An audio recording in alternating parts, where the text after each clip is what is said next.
Hi guys, welcome back to another Apex Racing Academy setup tutorial guide video. Hopefully you would have catched a few of those that we've done before. The McLaren MP430 is some, as well as I think the Mercedes AMG GT3s had pretty decent sort of viewing. And this is going to follow a very similar kind of theme. So we're going to break it down into sections. We're going to start off with the in this particular car with it having sort of a hybrid energy system. We're going to focus there. On this video. So yeah, the whole video is here. We're going to have hyperlinks in the description below, so if there's a particular section of the video that you want to go to, so you're not too worried about the energy, you might want to look at how to balance the aero, just look at the description and you'll be able to just click on that link and it will zoom you straight to where you want. So we are doing this LMP video on the Porsche, and I will do one for the Audi as well. They're very similar, but of course they are quite different beasts as far as sort of suspension geometry and things like that, so they need a completely different video. But in most part, talking about the tyres and everything else like that, that will sort of carry over to the other car as well, so there'll just be a couple of little bits that are slightly different on each one. So heading straight to to the brakes and drive unit then on this car. The energy system is so important for lap time, and trying to understand and learn how to drive the car in such a way where you're actually maximizing your energy use is so important as well. So before we talk about setup on there's a couple of bits that you must have mapped in your system, just so that you can effectively operate the car if you would have it, so throughout a race. So the first for me is the hybrid system's no boost toggle. Now the reason you need this, because what this does is when you press this button, it will basically go, okay, I will not give you any power until I reach 100% battery life again, and then I will start to deploy the energy just like normal. Now of course when you're on a pace lap or an out lap for qualifying, it's important to obviously keep using the no boost toggle, because what you don't want is at the start of the race, because the way the system now works is that the iRacing will automatically try and deploy the relevant amount of energy to get you to a sort of an ideal speed at a certain point on the race circuit.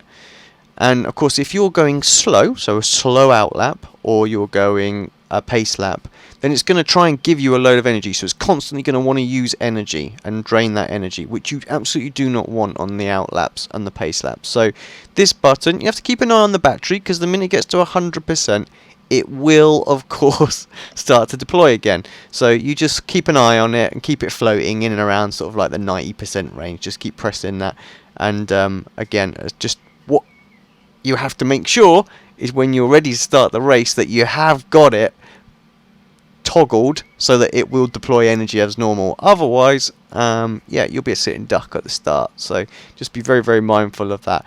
For example, this week just gone, we were at Road Atlanta. What I kind of made sure that we did, I was toggling the button all the way until I got right till about the chicane, and I was sort of on about 95%. And of course, as I sort of braked a little bit going into the chicane there, that got me back to the 100%, and I kind of left it then. So it deployed a little bit going up the hill, but nothing too major, and I was able just to gun it and away we again. And that's the kind of thing that you'll need to do. It's just, you'll stop doing the no toggle, perhaps a corner or two just before that, just to make sure that your boost mode is on. Of course, you can keep it right on the 99% or mark if you wanted to, and then actually press the button to toggle the deployment of the power.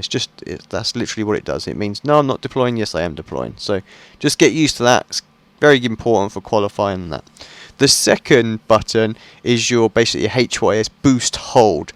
Now what that kind of is anyone who's drove the McLaren MP430 very old, the very original sort of energy system we used to do that, the most efficient method of driving that car was to have no boost whatsoever going through the corners, and then once we were happy that we got out of the corners, we'd press and hold like full boost, get off of it after we give it enough of a kick coming out of the corner to build the momentum up, and then again through the infield you would kind of like not use hardly any boost at all, apart from maybe a tiny little bit down the straights. Now in very similar fashion, this kind of button does exactly the same thing what we used to here. So you can just press the button and it gives you a massive whack of boost. Now you can use that as an overtaking assist, or you can use that as a way to defend as well. If someone's got a good run on you, they might just have a slightly more aggressive energy system or energy mapping set at the moment, and you can kind of use that to attack and to defend as well. So that's kind of what you will. And there may be sort of areas of the track where you might go, okay, well I'll go for a low energy usage because I'm thinking perhaps say something like Interlagos, where the twisty sections, you really don't need to be getting like massive boost coming through those. You just need a tiny little bit, and then have the system cut out, and then have it regenning, breaking into all of those sort of hairpins in the infield. But what you do want is a big chunk of it going down the straight. So you might set your energy system to, we'll go on to the settings in a moment, into a sort of like a the minimum you can get, so a manual 12 or something along those lines. So it's barely deploying anything coming out of the corners, but then down the straight it will deploy what it's going to deploy, and then you can press and hold the button and give it a massive boost down the back straight, and you're gaining time that way. This is all part and parcel of figuring out exactly what is the quickest way around a circuit. Some tracks it may be fine just to set your boost on 6 and just, that's kind of your midpoint. It's going to drain like about a percent a lap, and that needs configuring. Again, we'll go on to that. But and it will do it all through the corners and then not do like a massive bit down the straight. And you kind of have to balance that. So do some practice, figure out exactly which one's going to work best for you. I would guess some places that have like really long straightaway sections, you do want to perhaps give a little bit extra. So you might go for a bit, save the energy a little bit through some of the twisty stuff, and then give it a little bit more down the straights. Because it really makes a big advantage if you can carry that extra momentum all the way down the straight. So yeah, those are the two buttons there you need. Also, a good idea if you haven't, depending on which mode. Now, interestingly, these settings are really for the more for sort of like the McLaren. The fixed deploy is a very old description, but this is kind of what we want. So this will allow us to basically change how much energy we want to use over a lap. So when we try and set the car up, we basically want it to burn about, like I say, about 1%, maybe 2% per lap. Typically our races in this car are about an hour long, or stints are about we're going to take about an hour or something along those lines. So what we want is the end of the race, or close to our stint. We kind of want to be getting to the point where we've used up our battery, or we're as far as we can we go. Now, some tracks, that makes common sense. We will be able to get down the 100% and just get it down to sort of 0. Other tracks, you'll hit 0 in different sections of the circuit, and it'll only go so far, kind of thing. So yeah, we'll have to keep an eye on that. So what we want to do is the area of the circuit where we're at its lowest point, we kind of want to target that to be our minimum, and we'll say, right, well, what's our maximum, what's our minimum in that area of the circuit. Say for example your maximum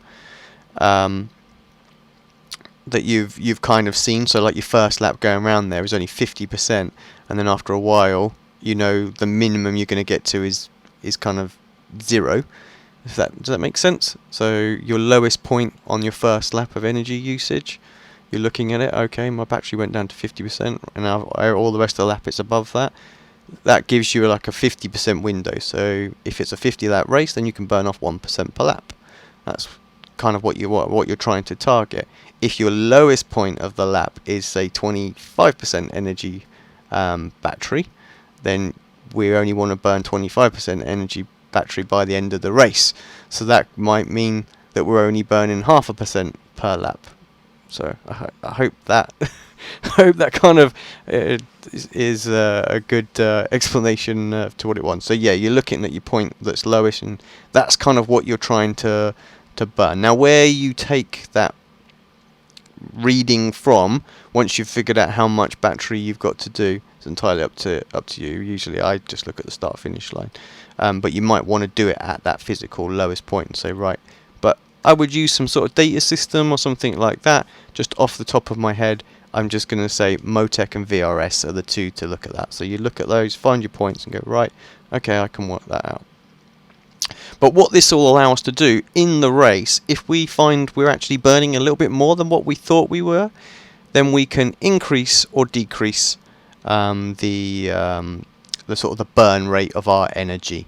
So if you need to save a bit, then what you will have is, ideally, you have a button set to decrease how much energy you're using, and that will just save it, and that will slowly bring the battery up. And of course, if you do the boost hold, that's going to obviously drain a little bit more than what you're expecting, where we can just knock it back down, maybe a couple of clicks or something like that. It will save over the next few laps. You'll be a bit slower, you'll be a couple of tenths, maybe 3/10 slower by saving.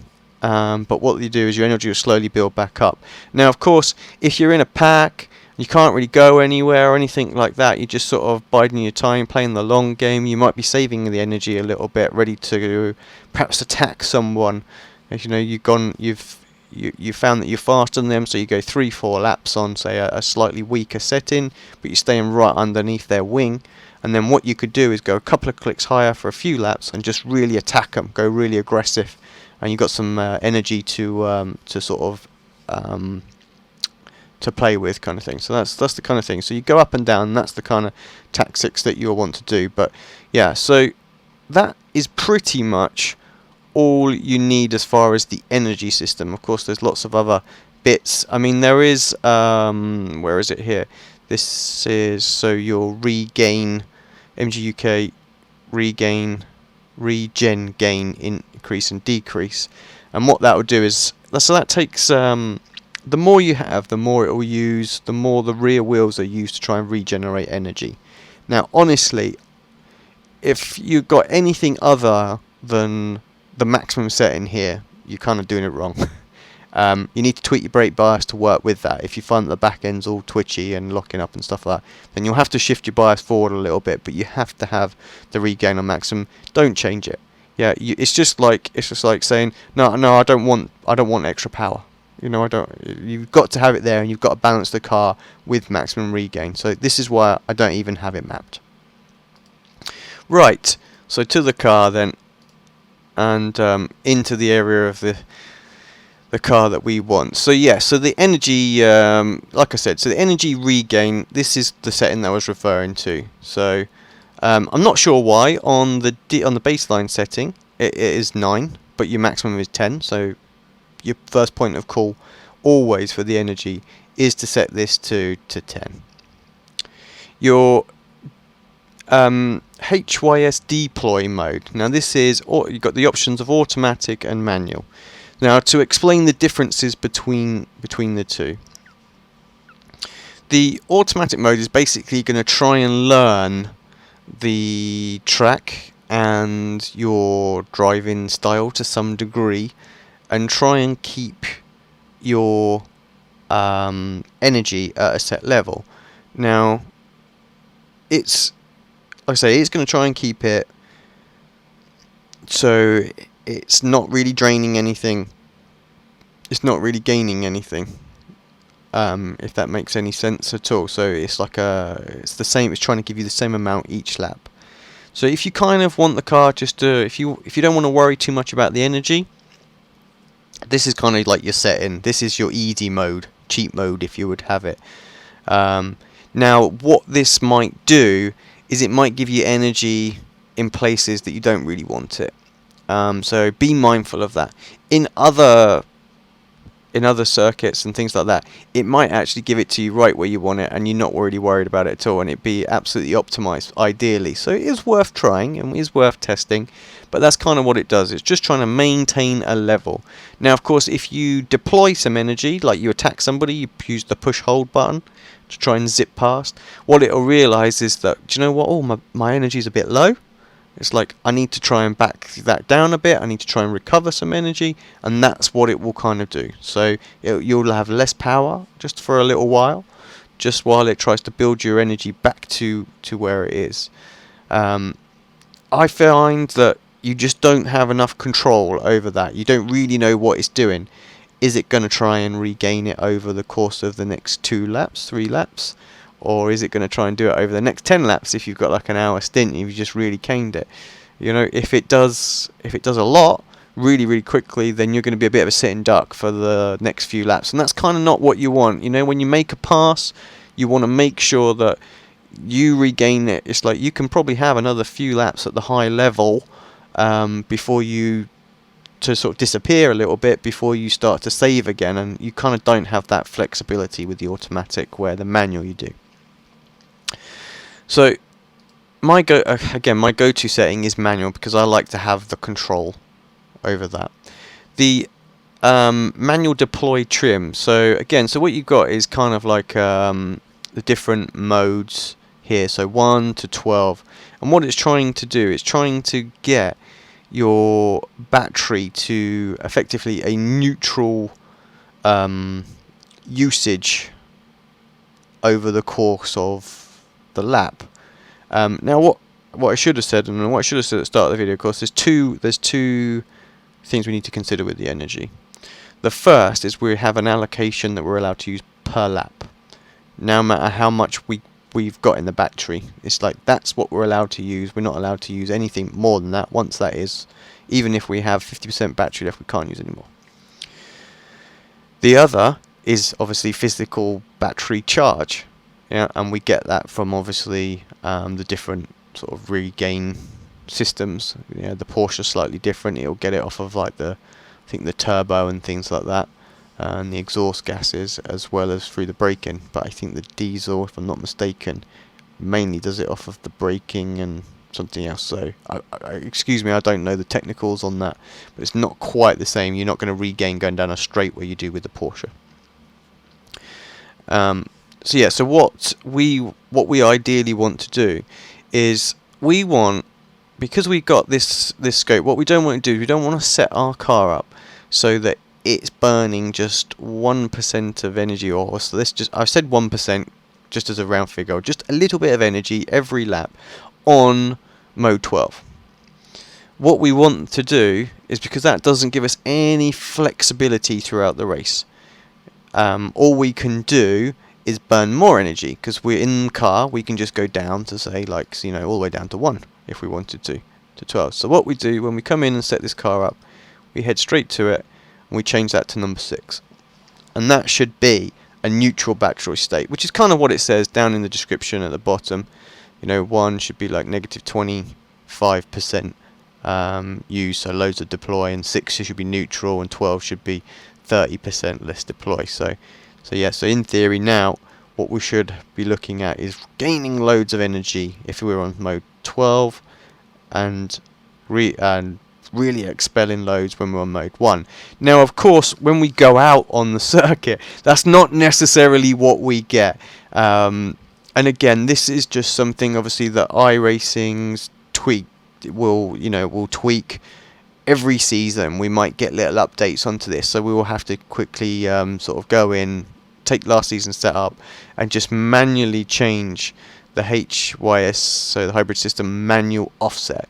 And this is where we kind of, you're going to spend a little bit of time figuring this out. Hopefully there will be some other setups kicking around or whatnot that you might be able to get that from, or if you're an academy member, then you'll obviously get hold of ours. We'd have done that.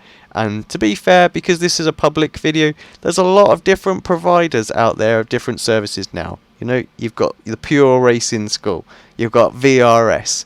There's a lot of different places that you can go to and find out what a good manual offset will be, because I guarantee you they all are going to set this up for you. Yeah, any service worth their salt will not set the car and give it to you on automatic, because that's an absolute cop out and doesn't give you any control whatsoever. So what we would do on this particular part, so we would go out, we'd run some laps, and we'd have a look at the data and see how much energy we're using. Like I say, and I look at the start and finish line, and I look at like the lowest point and say, right, okay, I'm using, my battery's going down 5%, for example, every lap. And what I would need to do is I would need to change the offset. I need less energy, if that makes sense. Yeah, so I don't want to be deploying more, so I'm going to go like a negative figure here. So, you know, depending on how extreme it is will depend on how much you need to do, so you'll just get used to tweaking this. But, you know, if you do like a 2.5% kind of thing, go and run a few more laps, see how it is, and you're like, oh, I'm down to 1%, you know, so then you can perhaps do another 0.5%. And what you're trying to do is you're trying to get that figure as neutral as possible for the moment. Like I say, personally, I always try and set this up as if, like I was, say, if I was pole position, got a good start, what would I, you know, and I didn't want to have to touch the energy system all through the race. I didn't have to worry about it. I just knew at the end it would wear itself down to this particular point, where which would still give me some energy left in the battery. Yeah, so again, we're talking about, like as I say, 0.5% a lap or something like that. And that's kind of what you do. Now, of course, if you go out there and it's not using anywhere near enough energy per lap, and you're regaining energy every lap, you know, it's that number's getting higher and higher and higher until the point where it just kind of like, it doesn't go any higher because it reaches the ceiling of 100% energy or battery. Then you'll go the opposite way. You'll go up until you get the burn rate of the energy up to where kind of you want. So that's kind of what we're doing with the energy and the energy systems there.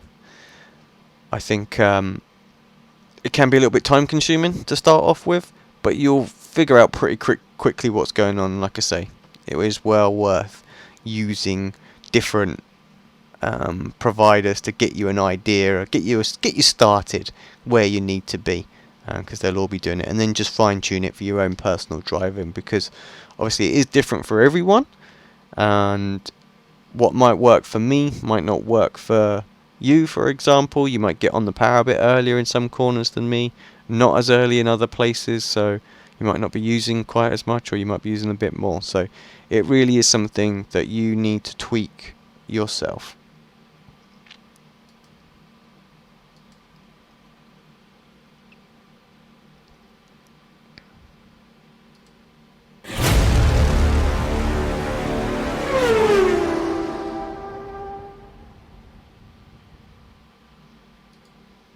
Welcome back to the Apex Racing Academy setup tutorial guide for the Porsche LMP1. We are now on to part 2 of this video, which is where we are looking at tyres, pressures, cambers and toe-ins. Hopefully you found the hybrid energy system section of particular use, and yeah, I've got a better idea of how things work. Right, to look at the tyres. Oh, how interesting. So I haven't put the baseline set on for a little while, and I've noticed that they've changed the baseline tyre pressures. It's gone up to 152 where it was 138. And the reason that is of interest to me is because I have only done maybe 2 or 3 weeks in the Porsche. I've been obviously mixing it around with the Audi quite a bit. But on all of my testing that I found, I couldn't find a better pressure than 138. And that's kind of been my go-to pressure. I kept it as the original baseline. Now it seems like 100. It's been changed to 152, but actually I found like 138 seems to be the absolute go-to setting at the moment, and most sets that I've seen shared around, and all that my teammates have done, have all been around 1.3 out. Now on the Audi, I have gone lower on some circuits, and it's worked absolutely beautifully. But on the Porsche, no matter what I try, I seem to be in that zone, that 138, 134, maybe sort of like the 142. Is it 141? 141. Yeah. So yeah, I just find that interesting. Now, how do we decide? Because we have got a limited range, and what I want to obviously talk about in this video, it's all very well me saying what the ideal pressures are now. Of course, iRacing changes very, very often. Its tyre model changes very, very often.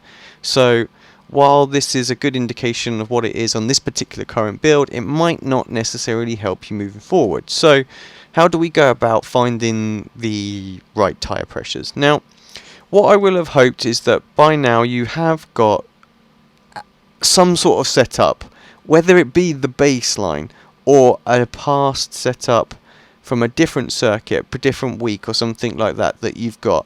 Now obviously that will give you an idea of tyre pressures, but if we are starting from the baseline, I don't always get it right, so we've got to go out there and we've got to do some basic testing and figure out exactly what we need to do. Now, there are a lot of tools out there to try and kind of help us try and get the pressures in the right zones, but unless you're an absolute an engineer, you won't really grasp them using the data. So, frankly, the easiest way of doing it is just go out there, take your setup, don't make any changes, and just drive the car. You'll know very, very quickly if you've made a tyre pressure adjustment that's improved the car.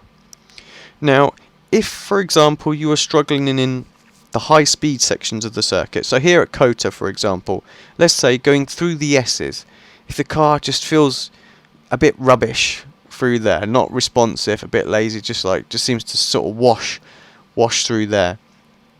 Now that would kind of indicate to me that the tyre pressures are not in the right zone for that section of the circuit. But if it's the slow speed, if you've got no slow speed traction, then it's probably means that the tyre pressures are not ideal for there. Now, if it's slow speed section, typically it means we need to come down on the pressures. If it's high speed, typically we need to go up on the pressures. And what you do, like I say, you do some runs, go out there, do some laps, come back in, do some more laps, just to get an idea in your head where it is that you feel is a bit naff. And then you'll make some changes. So, I would have said, coming here, we'll go there and be like, this feels not particularly great in the slow speed areas. You got to try down. Now, of course, if you think, it feels great, which you might be like, you bang on, you're on the right tyre pressure straight away, which is awesome. But you need to do your due diligence and you need to try these things. So there's a couple of things that I like to do to give myself a quick idea if I think there might be something just a little bit better. So before we change any tyre pressures, what we kind of have to do is just pay attention to our current ride heights on the car. So the baseline is 50.1 and 80.2. So I use a shift click. I don't know if you don't know what a shift click does, so press and hold shift and then click the button, and it moves it changes the tyre 5 clicks in one go. So I would just do some reference laps on the original and then I would come in and go right 134, shift click, and then what we need to do is we just need to adjust the ride height. Oops, wrong way.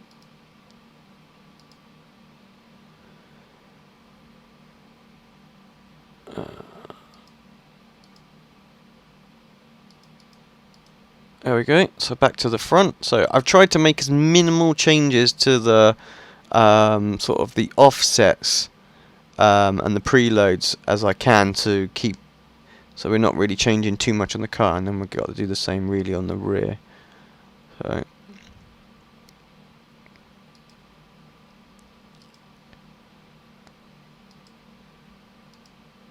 it's got to come up a bit more. Oops. So 80. If I wanted to be really anal about it, it's going to be this way, isn't it? And we just do one on the Heave perch offset, and that gets us back to the 81. And then what I would do now is I would go and run some laps again. And what we're looking for, and this is why it's important to do a few laps on the baseline to make sure that you've got kind of like the maximum you're going to get out of that car, you know, that setup as it is. So when I say a few laps, you probably need to come in, maybe do 4 or 5 runs or something like that, 3 or 4 laps each. You know, you've got to get up to speed on the circuit. You don't want to be doing these tweaks while you're still learning the circuit. That's not going to help anyone, because it might actually end up being that it's just you've improved and not the actual tyre. So yeah, what you would do is you'd go through and you'd look, you'd feel the car, you'd do the runs, and what we're doing is we're looking at the lap time. You know, it's not rocket science or anything like that. We don't need to go looking at the data. If at the end of the day, if the car goes quicker, then you're going in the right direction. Of course, if it goes slower, you need to be sure that it is just not the difference in how the car feels. So do a second run just to confirm the changes. And again, if you're just like, no, it's definitely slower, definitely handles worse, and you just back to your setup that you had saved. Always keep your last good setup saved. Fortunately, again, most of the tools out there now are pretty good. And then go the other way. So we're going to do a shift up, shift click, and go up. And again, we've obviously raised the car now, so we just go through, we tweak it, drop it back down. Again, so to do that would be the opposite as to what we did earlier.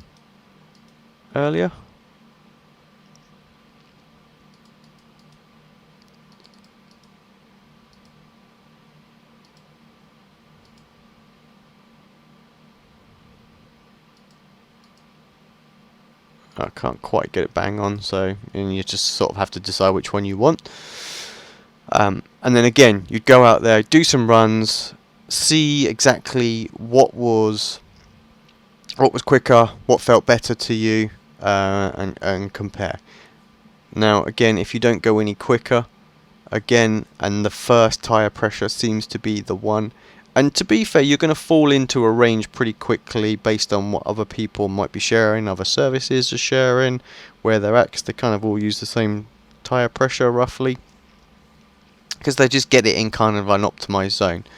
As long as it's not massive changes that need to be made. The shift clicks really help if you're going from a baseline setup to, you know, trying to build your own, especially if there's been a new build, because that will quickly identify the kind of the direction you need to be going.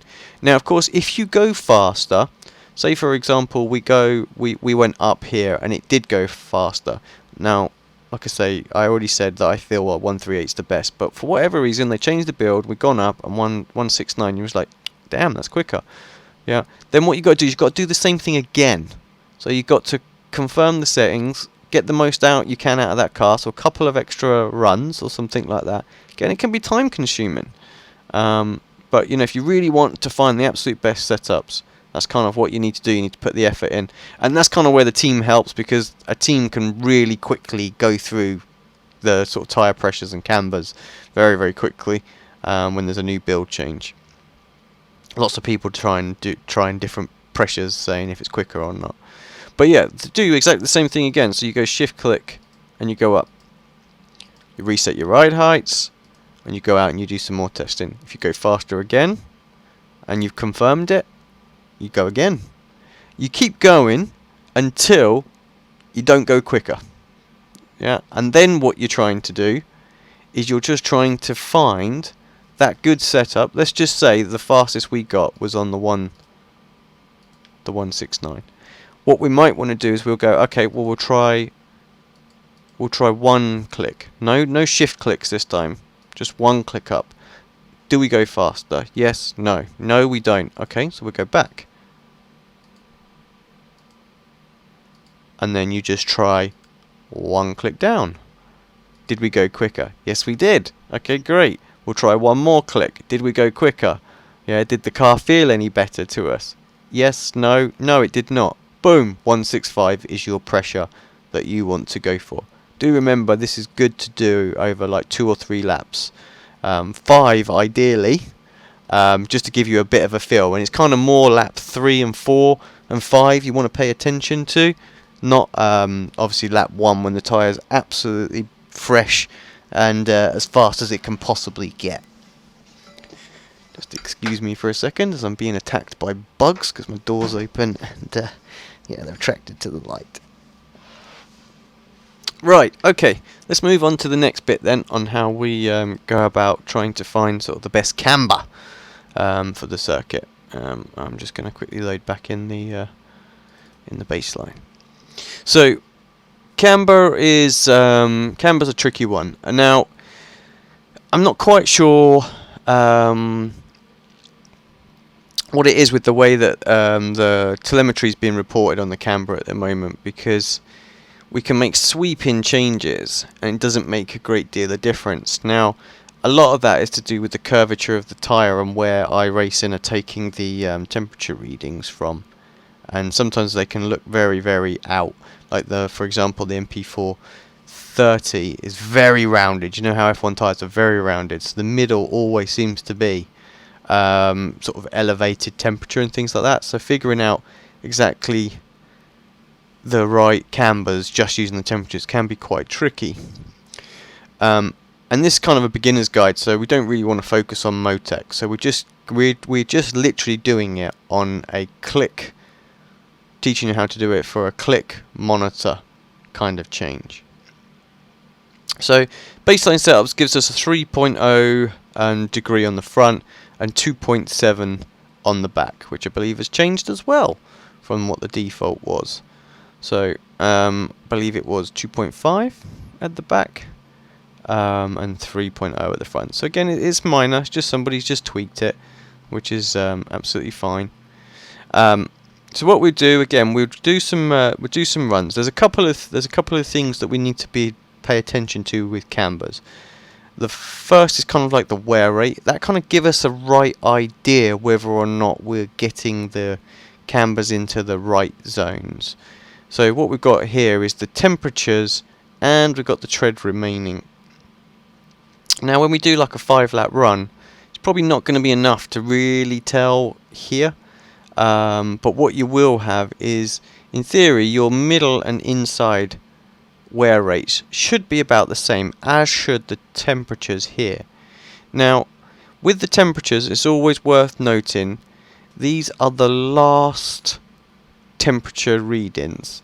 So this isn't your average, this is the last reading. So this is where a software like Motec is more useful, because it can give you the accurate temperatures at different parts of the circuit, so you can get a much better idea if the tyre camber is in sort of like the right zone. So we're much better off looking at the sort of like the wear rates kind of thing, because what we're looking for is to keep these figures very, very close. If for whatever reason the middle is the wear is loads on the middle, then it would suggest to me that we need to put a little bit more camber onto the car. Same with the opposite side, because we want the wear rates on the inside of the middle to be the same for the tyre to last over a long run. As long as they're wearing at the same rate, you're going to get the best kind of tyre life out of it. So that's really the thing to look at on there. Like I say, you can check Motec if you want to for the temperature readings, but this last temperature here, this is pointless. It's not even worth looking at all, because it only gives you the last hot reading that you had going through a corner kind of thing.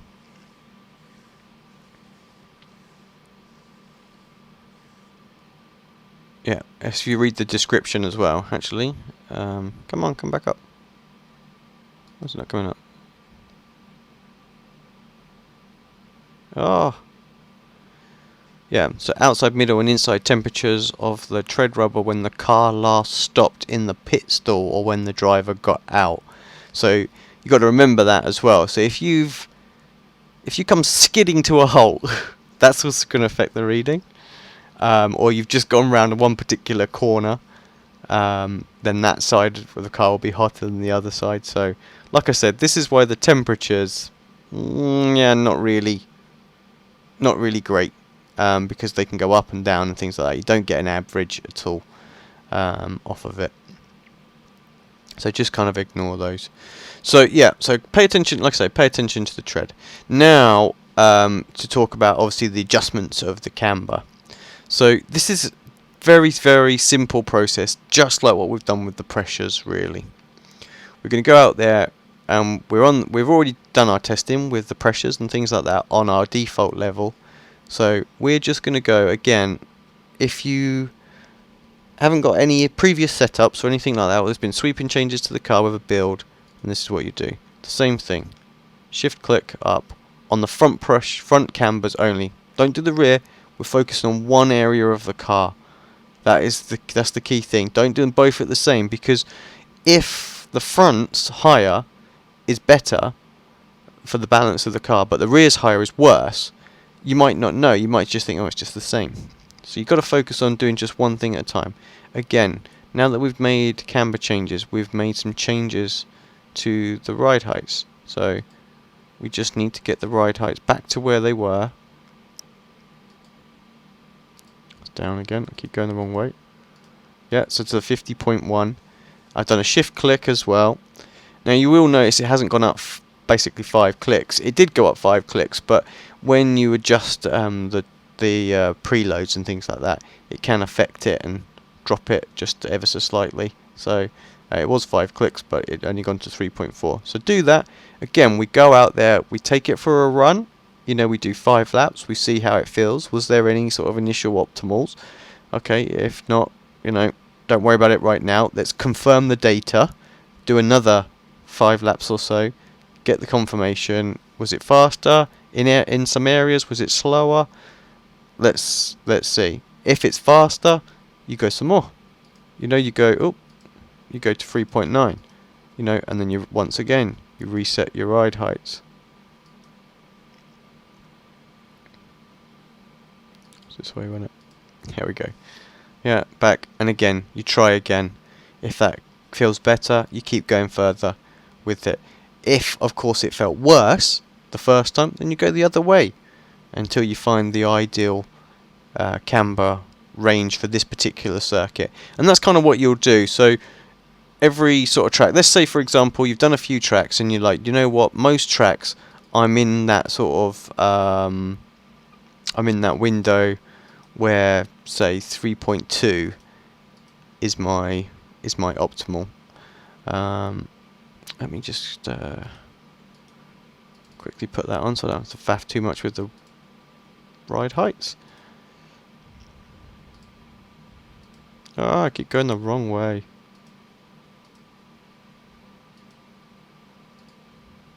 Oh, that's an awkward one.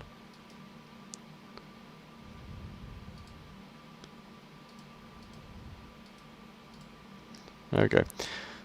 Ended up faffing just as much. Okay, so let's just say, right, we're like, 3.2 seems to be my go-to setting for most tracks. So that's kind of like where you start. You know, last week's setup was on 3.2.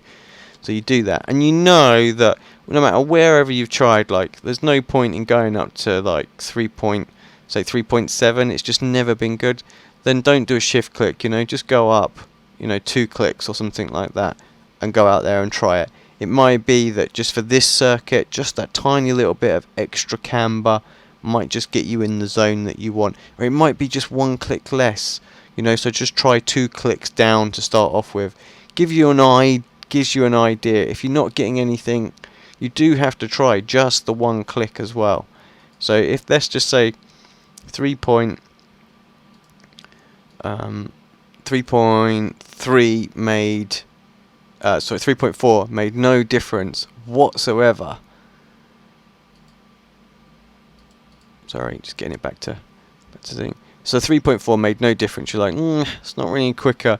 And then 3.0 didn't make any difference. What you need to do is you just want to then confirm that 3.1 and 3.3 are not better. You might have just one is slightly better. We might have gone too far past the sweet spot.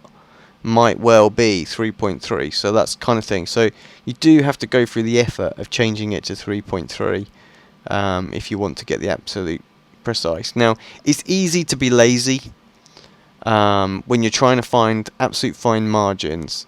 You know, you've got to kind of do that work, because that just might be that extra half a tenth of a second that you're looking for, just to get you, a few more places up on the grid. So do the do the work, do the process, and go through that, and you'll get the rewards by putting the time in. Now, like I say, if you haven't got an awful lot of time, then to work on setups, this is where what now seems to be quite a common practice. Lots of teams running the schools and the academies and things like that.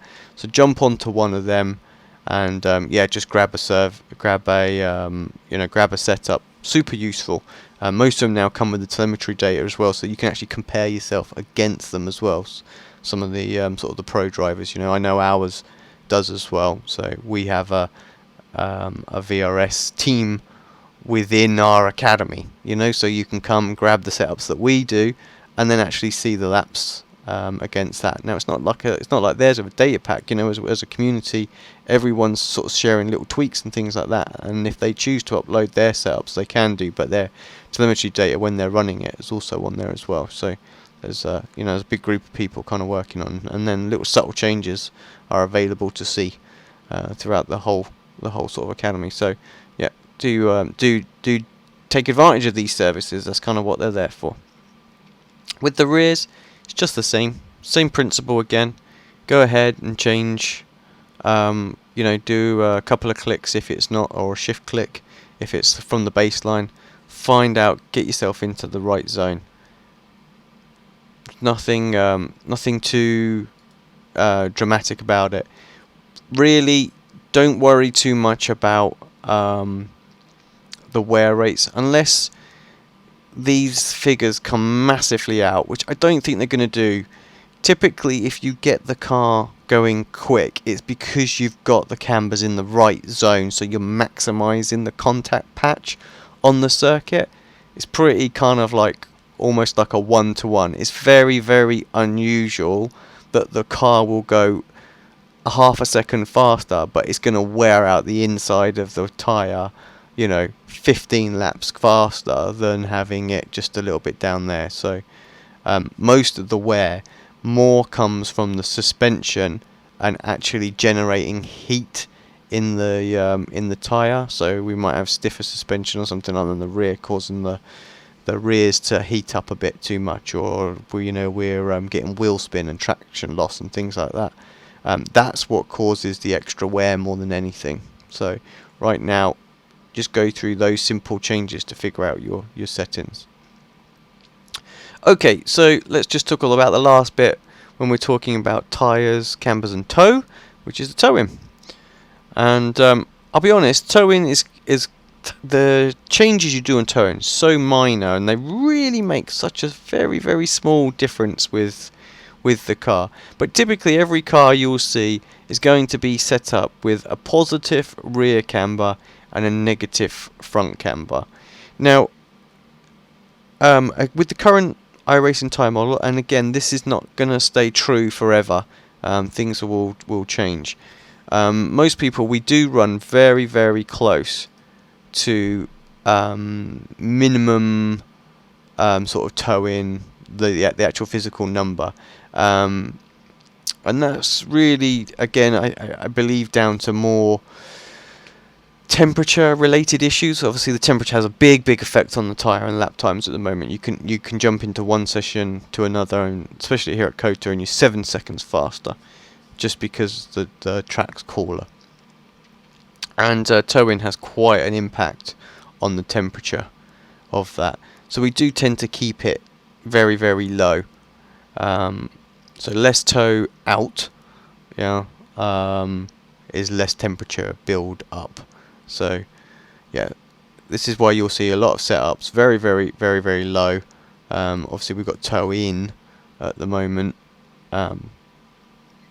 Now, what this will do for the actual balance of the car, the more toe in you have, it will help the car turn into the corner. So just sort of be mindful of that. So if you want just a tiny little bit more turn in, then go with a little bit more negative toe out. But negative toe in. But just be mindful of that. That we just have found closer to 0 seems to be better for the long runs as far as the tyres go. Just because it doesn't cause too much temperature issues. And with the rears again, there's the more toe in you have. Say for example, you get somebody hands you a setup with like a 3.0 or something in the back, and I think if I remember, like the Formula Renault, that was quite high on the rear to start off with. A higher toe in actually slows the car down in straight line. So if you want a little bit of it, there's almost free lap time available for getting in. Now, of course, more toe in on the rear gives the car a bit more stability when you turn in.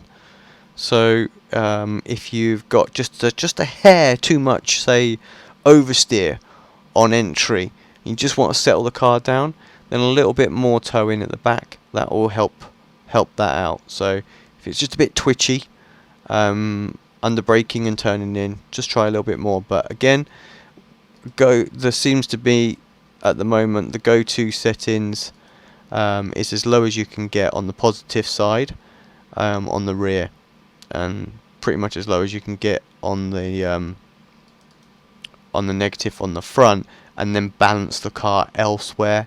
Again, just because it seems to affect the temperatures so dramatically.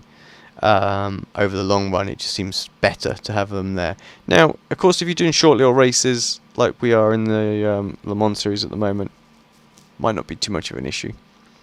So you could probably get away with it. So if you wanted a bit more turn in, just go up a couple of clicks. But it's just a fine-tuning process, you know, something that you probably do at the end of the setup build process. You know, you'll come back and revisit your toe-ins and go, okay, let's try a couple of clicks extra. Is it any quicker? No.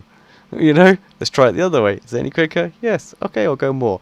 You know, same principle, just the same again on the rear. But yeah, again, like I say, if somebody does hand you a massively, like a 5.0 toe in or something like that, go in there, change that, get the advantage of the straight line speed, and rebalance the setup elsewhere.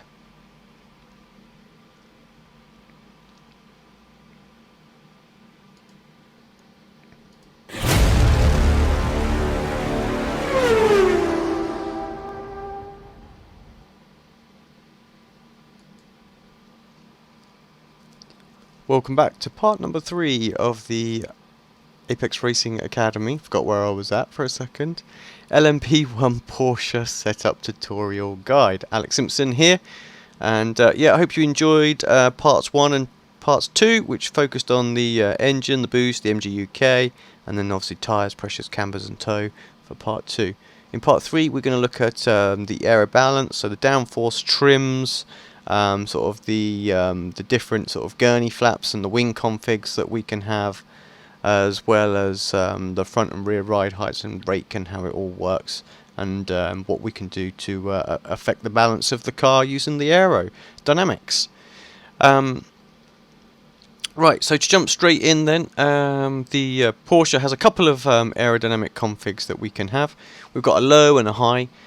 Typically we're going to use low at somewhere like Le Mans or Monza, Road America as an example. High tracks are going to be, say, like Suzuka, Silverstone, Watkins Glen, places like that.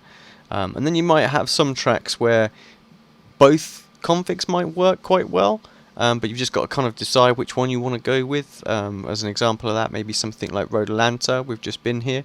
There was definitely a good mixture of drivers using high and low. Worth having a thought, and always remember what might be the very fastest way around the circuit may not be the fastest way around the circuit in a race, because we've got traffic to deal with. So, for example, Road Atlanta is a very good example. With the traffic in the sort of the first sector, we're not going to be able to use the advantage of the high speed for a good portion of the race once we're going through the traffic. So you want to have the extra straight line speed to try and make up for it down the straight. But then of course in the reverse side of that is actually maybe the high downforce will give you the ability to drive around the outside of some of these cars and save less time. So you kind of got to weigh it up what one you want to go with on some of those sort of tracks where it can be a bit of both. So just keep that in mind and sort of have a play, and maybe even have a for circuits like that and where they're lap times going to be very close on there, keep both of them at hand. And if you've got a small grid, maybe go for the one that you feel more comfortable with and you're not worried about getting held up with the traffic. So like the high downforce, and then those that the others where you know you're going to get held up loads and you're just going to need that straight line speed down the back straight or somewhere like that. Then go with the low. Of course, again, time is critical, and building two setups. Building one is enough, especially if you go into as much detail as we've been talking about so far. Building two and balancing it is going to be an absolute nightmare. Okay, for this video, I'm just gonna assume that we're gonna start our process working on a high downforce setup, and what we're going to do is we're going to at the end of it we're going to show you how to go, well, let's quickly test to make sure low downforce isn't actually the right way to go, and how you can quickly convert over to a low downforce setup and rebalance just using the numbers here to adjust. Okay, so what we've got really with the Porsche, we've got three different settings. So the center exit gurney, which is actually sort of still, I'm guessing it's more somewhere in the middle of the car. You have to excuse me, I don't know the technicals of them. All I know is it's not the front end. So what it actually is doing, if you read the description, the more you add on there, generally it's giving a little bit more downforce overall. So like really high downforce circuits, we might want this up a bit high, but it's actually kind of rearwards, so it's making the car more understeery the more we put on. And how we can tell that it's making the car more understeery and the percentage it's making it more understeery is what we're doing is looking at this Aero balance calculator. Now this just has a figure right here, 51.04, and then if we go to the maximum, it goes down to 50.73. Now what that means is, it means right now, if our car went into a corner and the front ride height was 36mm off the ground at the front, 50mm at the rear, the downforce percentage, we would have 50.73 on the front end of the car, and then 50.27, if my maths is right, on the rear of the car. So it's kind of neutral at this point. Now, what that necessarily means for us is not really a lot. It's just kind of giving you an indication of the figure. So if, for example, we are set up and we for whatever reason the setup that we've come through from the last setup, or we've got off somebody else or something like that, or another academy or something that shared their setup, and that's kind of what it has. But you think, you think, well, car is kind of understeery, and you want to give a bit more. Then what we want looking to do is, without having to change any of this, and I will point out, these settings here are purely for this calculation. This calculation here. Yeah, it means nothing in terms of changing it. This isn't affecting any setup parameter or anything like that. Changing this will mean nothing. If you change this and go, oh, it went quicker, it's just a placebo. Yeah, it's not a setup change at all. It's just to work out this error calculation. So yeah, so say for example you wanted just a little bit more turn. What we'd do is you'd just go down to say 25mm. And then you can just see the number has actually gone up. We've actually got slightly more on the more downforce on the front end. And of course, if you want a bit more, again, if you still go out there and do some more testing, you do some more running. It's the same principles as the Tyres and the Cambers and everything else that we spoke about so far. You go out there, you'll do some running and go, okay, no, I've not gone any quicker, or have I gone quicker? You know, does the car feel better? Is it turning in more right now? You know, is it a bit more to my feeling? Have I lost that understeer? Then that's kind of what you'll do. Is you'll just go down here till you get to that right balance. Now, what I will point out is most of the time with the high downforce, we're probably going to want to set the car up with the maximum or the minimum setting, which is 10 millimeters. Now, the reason I will suggest this, you'd only go. Let's just say, for example, if we had the only reason you'd want higher here is because we were running maximum rear downforce, and we still needed to make the car more understeery. But the reason we want to avoid this 30 millimeters is downforce to drag. At the moment, on 30 millimeters, it is 6.071 to 0.076 to 1 for downforce. That means for every part of drag, we get this amount of downforce. Now, we want ideally that to be as high as possible. We want as much downforce for the same part drag, and a 10 millimeter center exit gurney gives us much better figure as far as that. So it makes much more sense to run the car and set the car up on 10 millimeters, which is actually more front end downforce, so we've got more turn, and we can then balance the car out using the other settings. So it's almost like your go-to setting. So this will mean that we'll have more turn, but less drag. Yeah, so and more downforce, because we've actually got higher downforce percentage as well, and less drag. So sorry, we don't get more downforce, we get more turn. That's not right. We actually get slightly less downforce overall. So the car, through the S's, it probably wouldn't stick quite so well if you were able to rebalance it. But yeah, we get more turn. We get more front end downforce. Sorry, I'm moving my hand, but you can't see that. Now, with the exit rear gurney, it's kind of the same principle here as well.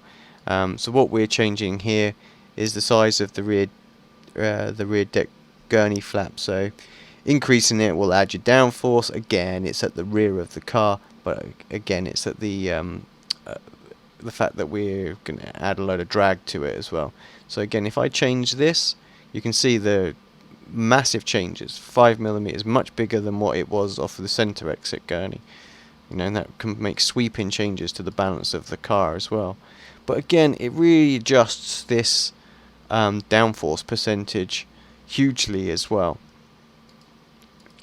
So most people, most setups that you will look, because the downforce to drag ratio is so much better on 0. Again, most people will probably run the rear deck gurney on 0, because the car will just be a bit faster generally in a straight line, and what they'll do is they'll rebalance it with the rear wing here, because if you notice here, so what I'm actually going to do is at the minute, putting these settings down has always give us a better downforce to drag percentage, and it works pretty much in the same principle for the rear wing. The more rear wing we put on, we're getting closer to this 6.0 figure, and then if we go up on the wing, it comes down as well. But actually the figures are not quite as much. Like if we're at 30 millimeters, the downforce to drag position is less than if it was maximum rear wing kind of thing. So it's the aero efficiency is not quite there. But again, I sort of digress really. You don't want to get too involved in it. Just really pay attention to this figure. If it's larger, it means you've got more, the car's going to turn more. If it's lower, it's going to turn less, and you can go and balance this out. So, like I say, go-to settings for you really should be 10 and 0, and then adjust the rear wing to get your balance right.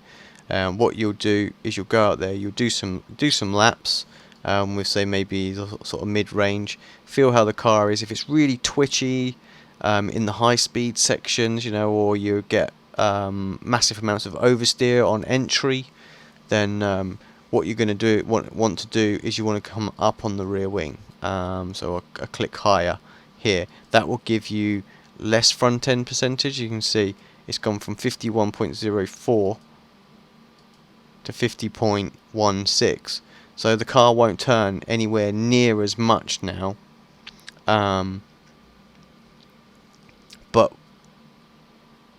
you'll obviously you've got a little bit more drag as the drag percentage has gone up, but you should balance the car out. Now, of course, if that's not enough, if it's still massively twitchy and oversteery, then you'll go up a bit further. Now, what could be the case is it could be a suspension thing that's coming on, but we'll come on to that in the second part and or the next part when we talk about suspension. But yeah, for now, what we're really doing is we're just trying to get a balance sorted on the car, and Aero is a really good way to do that. So yeah, you just do some runs just the same as before. Now, really, you haven't got too many settings to play with here, so it shouldn't take too long just to sort of go through and figure out which one is the best. Now, also, I'm not advising doing a shift click or anything like that, because that would mean going straight to maximum minimum. So for purpose of the downforce, I would just suggest just one thing at a time. Yeah, so just try going and say if it feels a little bit understeery for the moment, then just go down the one click and just see. Well, there, as you can see, let's push the percentage up, and we actually have a more aerodynamic efficient car as well. So yeah, give that a couple of 5-lap runs, see how it goes. Were you quicker? Yes, you were. Okay, let's go again. Change it again, and we'll go down. Oh, now it might feel just a little bit too twitchy. I've gone slower with it. Then you put your setting back to the one that improved, and kind of you move on really from there. That's kind of like your basics with the aerodynamic changes that you can make, the physical changes to the Aero package. Now, of course, there is something else to consider with Aero, and that's the rake that we have on the car. Now, for those of you who don't know what the rake is, it's think Red Bull F1 team. You always notice how the rear end of their car is like way up in the air compared to the front. It almost looks like a dragster, and that's because they're getting a lot of they're running just a huge amount of rake. And what that does is, you might think actually that produces more rear downforce. Well, it does produce drag because it does hit the rear wing, but actually the front, because the whole car is at so much more of an angle, it hits the front wing more violently, so it gives more front end downforce. So it's making the car turn. So for example, we have a minimum rear ride height at the moment, and we have an 80mm minimum front ride height at 50 and a rear at 80.2. Now, what that's doing is that's going to give us that's when we're going at speed. Obviously, there's not going to be a 30mm difference because the car will naturally just get pushed to the ground a bit more. So this front end will drop, as will the rear. Things that can affect the rake will be how stiff your suspension is. If your front end's really stiff but the back end is really soft, then the rear is going to squat down more. So actually, when you look at the ride heights at speed, and this is kind of when you're going into Motec again, or some other software, you can use like VRS that has the ability to look at the ride heights at speed as well if you have their advanced package. You can happily just sort of see, is my front end higher? Is my rear end higher? What's going on? So you'll know if you've got any rake or not. But yeah, so what? Sorry, just lost my train of thought. So yeah, so we can we can look at the ride heights here and go, okay, so at the moment I should have I've got a bit of rake on there, or my yeah, I'm totally lost with what I was saying there. Right, let me restart. So we don't necessarily need to know exactly if the ride height at speeds are positive or negative. Is the back end higher or lower? We don't necessarily need to know that. We just need to understand the concepts of rake if you don't want to go into Motec and things like that. So if we were to come into the settings now, say for example, we've tweaked this, and we found that one click less on the wing just improved the balance, but we were perhaps just a tiny little bit too twitchy, you know, but the car was quicker, not only in a straight line, but genuinely in lap time. But you felt like there's a couple of corners where it was had just a little bit too much rotation. Now what we can do, if we use the ride height at speed calculator, the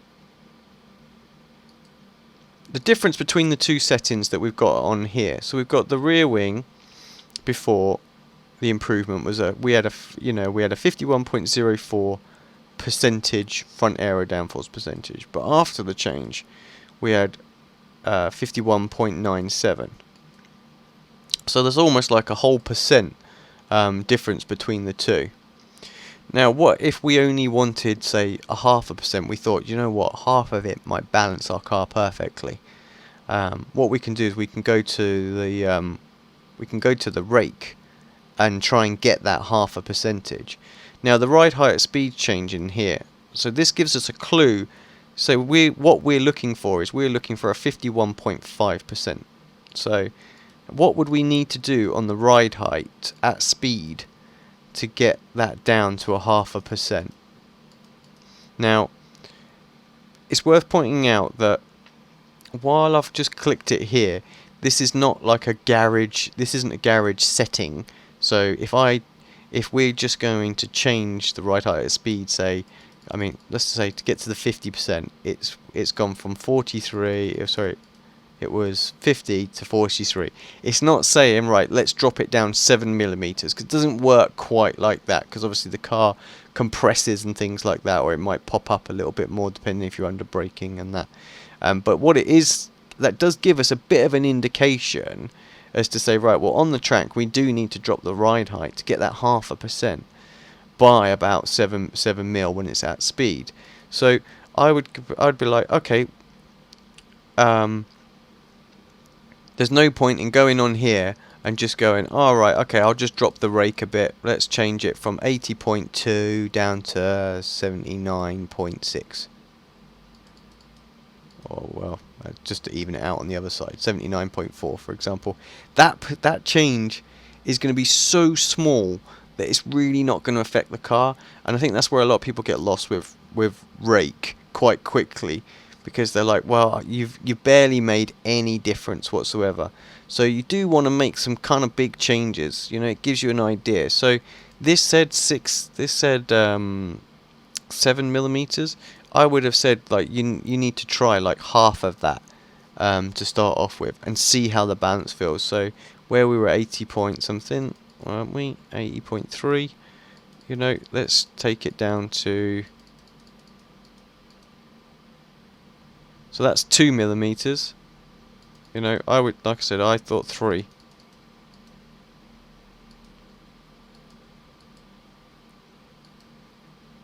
There we go. So that's 3mm, and then go out and feel the balance. Now what we've done, we've dropped the rear ride height, so the angle's not quite so severe. So we've got less front downforce as per what the kind of the indicator gave us here. I mean, if you wanted to, for your own purpose, you could just drop it down 3 mil. But like I say, this isn't 1-to-1, so it's just to give you an idea of kind of where your percentages is. Just to keep reference of it more, kind of like the changes that you've made from setup to setup kind of thing. You're like, well, I've tried to drop my ride height by 3 mil. So yeah, so you go out there, you give it a run. You have dropped the rear end at the back, so you have a less steep angle on your rake, so the front end, so you're not dragstering quite so much is what I'm getting at here. So you've actually taken a bit of drag off the car as well, because you've lowered it. So the car's going to go faster in a straight line, so we've made it more aerodynamically efficient. So you'll gain actual top speed as well now as balanced out. Now of course you'll only gain top speed if this rear ride height is on the straight was higher than the front end. It may be that you're so soft that actually at 80mm your car was dead level going down the straights, like once it reaches maximum speed. if you've got ride heights are exactly the same at the front and back, that's kind of when the cars are the most aerodynamic efficient. That's not always the case, I have to point out, and we can tell that by looking at the front. We can look at these aero balance figures and the downforce at drag speed to find out what kind of like the ideal, if we have a, what we would say is like, okay, so we'll have a look again. This is like advanced stuff. I don't want to get too far into this. If we've got a front ride height at say, let's say 30 millimeters, that's kind of where it is at ride height at speed. So going down the straight kind of thing, the front ride height is at 30 millimeters. Where does the rear end need to be to get the absolute maximum efficiency? You know, and you can see it wants some rake. You know, this we're looking at this figure here. We want this figure to come up, yeah. So what we want is we want this figure as high as possible. Once this starts to go down, when we add, here we go, when we add rake on, then we know we've kind of gone too far with it. So 5, 1, 5 looks like it's it. Yeah, so we're looking at actually a 20. If the ride height at speed, so with the front end running at 30 millimeters going down the back straight or down the straight, what we need for the car to be shaped like a bullet and go as fast as possible, we want the rear ride height to be 58 millimeters. And again, you'd go and look at Motec on that, and you'd be like, okay, so I've got my ride heights right. Now, where a track where this is going to be super useful to figure out, to make sure you've got those right, you know, you go and check your Motec and go, okay, my front end is 30 millimeters or it is 35 millimeters. Let me go and work out what my rear ride height optimal needs to be, and you can adjust your car so you get that. Now, places like Le Mans, where you've got massive long straights and it's all about straight line speed, it's going to be hugely important. To some degree, maybe Daytona on the oval, but perhaps not quite the same. But Le Mans is so important to get the car shaped like a bullet, really, where it's aerodynamic efficient. Now, why isn't this 30 millimeters and 30 millimeters? Well, it's just the way that the air travels over the car. It's obviously designed to have a bit of rake in it, so it's slippiest when you've got a little bit of rake, as opposed to being dead flat. Now, as an alternative here, the old Dallara DW12, that wanted the ride heights exactly the same, you know, front and back. That's how it was designed to run. So it's absolutely on the deck, with like about 1 millimeter clearance. That was where it was just most aerodynamic efficient. Now the new Dallara, that is very similar to this car. It wants a tiny little bit of rake on it. That is where it's most efficient. Everybody went in and tried to get the car on the deck like the old one. They were obviously shocked quite quickly. It was like, no, you've got to keep the rear end poked up. It will produce the most amount of downforce at the minimum drag. It's kind of there. So that's kind of like why you do, how you would also do it for like Le Mans. And you would also then know, looking at like say that bit of software, whether or not your rear was lower. So if the rear end was lower than the front end, for example, at the when you check the data, we can already see that the car is not going to be as efficient aerodynamically, or it's going to produce a little bit more drag as well, so the car will go slower. So what you want to do is you want to make sure you don't go below that point in trying to balance it out. But it's all about balance as well. You might find more time by getting the balance correct in the corners, as opposed to worrying about what the car is doing on the straight line speed. But typically, with the baseline sort of setup going on there, you'll start off dropping the rear end down will make the car just a little bit faster, because at the moment it starts off and it's poking up a bit too high.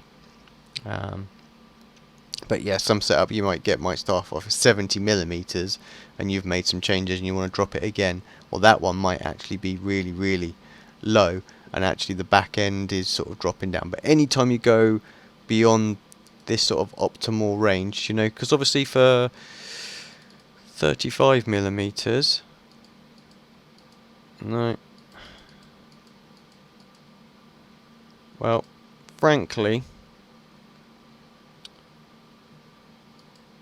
yeah, it's looking to me like anything above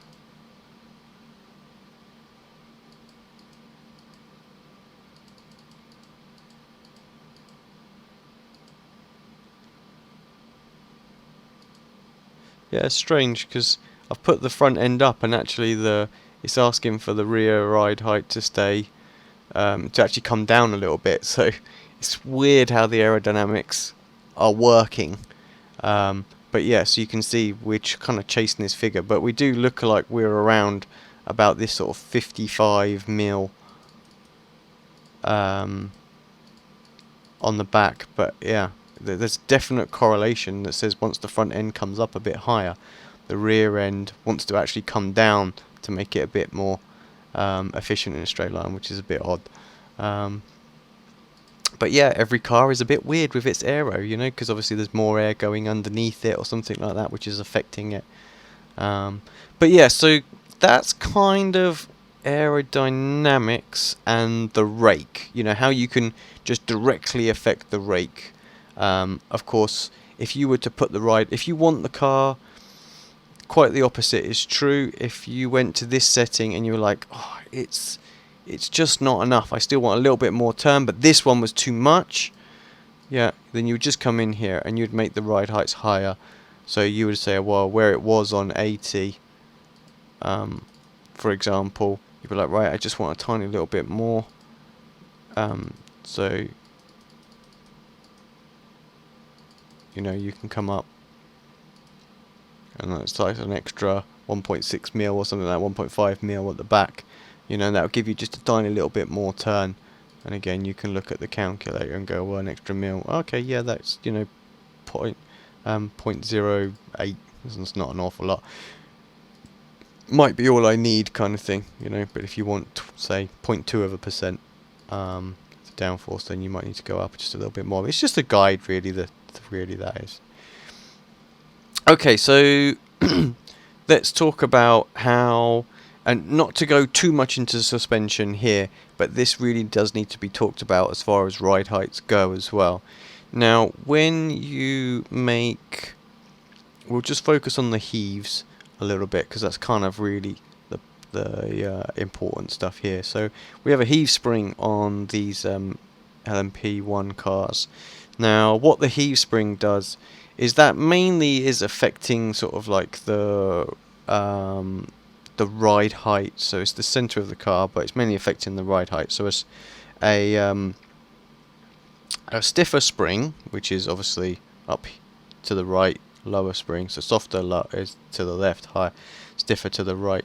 So when we have a stiffer spring, what happens when we brake into a corner, or there's the wind is pushing over the car into a corner, it won't sort of squat down quite so far, if that makes sense. So going down the back straight, for an example, at Le Mans, or just one of the straights at Le Mans, or even here at Kota, if you had this set at, say, 230 at a 50.1 millimeter ride height, you'd see quite a difference in the ride height at speed. Now, of course, it's put the ride height up. We'd obviously reset that, but the wind wouldn't push the car down so much on the front end. And it's kind of the same principle when you're going into a corner, like a high-speed corner or a medium-speed corner or something like that. If you've got a much stiffer front heave spring, what that will do is that will actually that will adjust your ride height going into that corner, so you won't have quite the same rake angle on the car, so you will have a little bit less understeer. A little bit less oversteer. So it's a way of balancing out the car, some fine tuning that you can do with the suspension.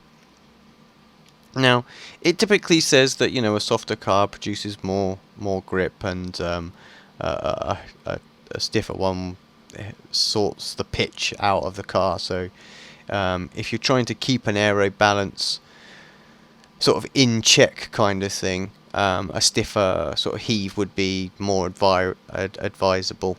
But yeah, typically, so I'm thinking like a good track, a good example of where you might use the heave springs. Think of like Suzuka first sector through the S's, for example. Really key track for heave spring. A lower heave will just help the car turn into the corner just a little bit, or into the S's just a little bit better, because the front end will be able to drop down a little bit more. It's a way of kind of dynamically changing the ride heights when you're in sort of like a medium speed section of the track, because you've got the air pushing it down, but you might not necessarily want the slow speed stuff, you know, like slow speed corners to have more mechanical grip or anything like that, and that kind of helps that. So think of it more, the heave really does have a bit more of an effect in medium and high speed. It doesn't have quite the same effect in the slow speed. For slow speed, we'd be looking at the suspension and looking at the torsion bar area more of the car, and the damping.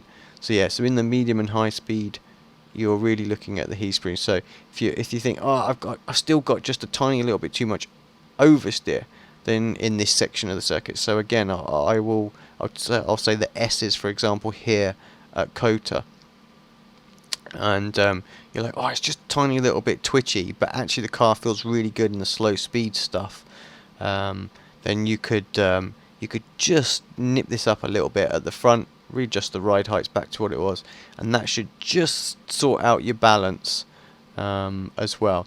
Now what this will do, and this could be some sort of go-to settings as well, because if your front end is dropping below the optimal point for aerodynamic efficiency on a straight, this can be useful to stiffen it up, because that means the front end won't drop so much. That might get you into that right range that we want for the Rake front and back again, so that the car is faster in a straight line. So actually stiffening up the front might make the car faster in a straight line down some of the long straights, as well as sort out your balance issues too.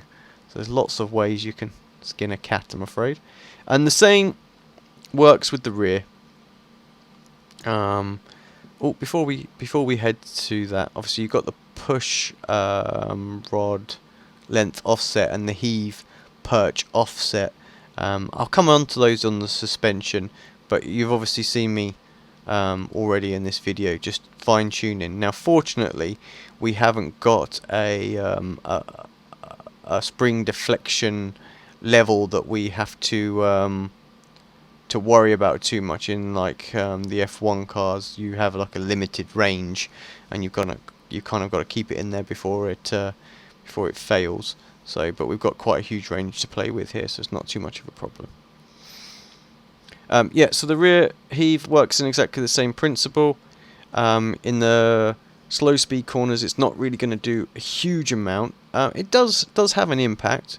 Think of it as you know, it kind of, when the car's straight, this is when the heave really sort of kicks in, or you know, or transitioning into the corner. So the heaves are more the first part, and the first part turning in. That's kind of where that bit of suspension kicks in, when you've not got very much steering lock on, and then once you get into the middle of the corner, you sort of more transition to the torsion bars. And then as you exit the corner again, you're leaning on the torsion bars again, and then once the car is almost straight, the heave kind of takes over.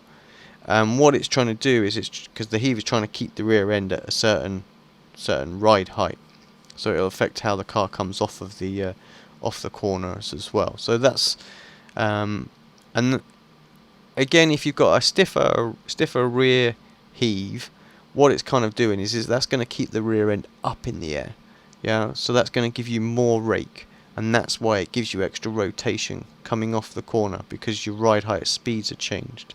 So the same principle again. If you, instead of changing the front end, say for example you come in, we said earlier on, didn't we? We thought, oh, we've got just a bit too much turn through the S's.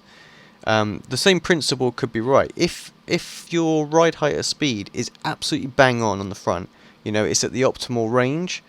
It clears all the curbs and you don't have any bumps or scrapes or anything like that, and you're really happy with how the front end is feeling, and you've checked the aero calculator and you're spot on, but you still got that little issue with just a tiny little bit too much rotation, sort of going in and off. Well, instead of changing the front end, what we can do, we can go to the rear end.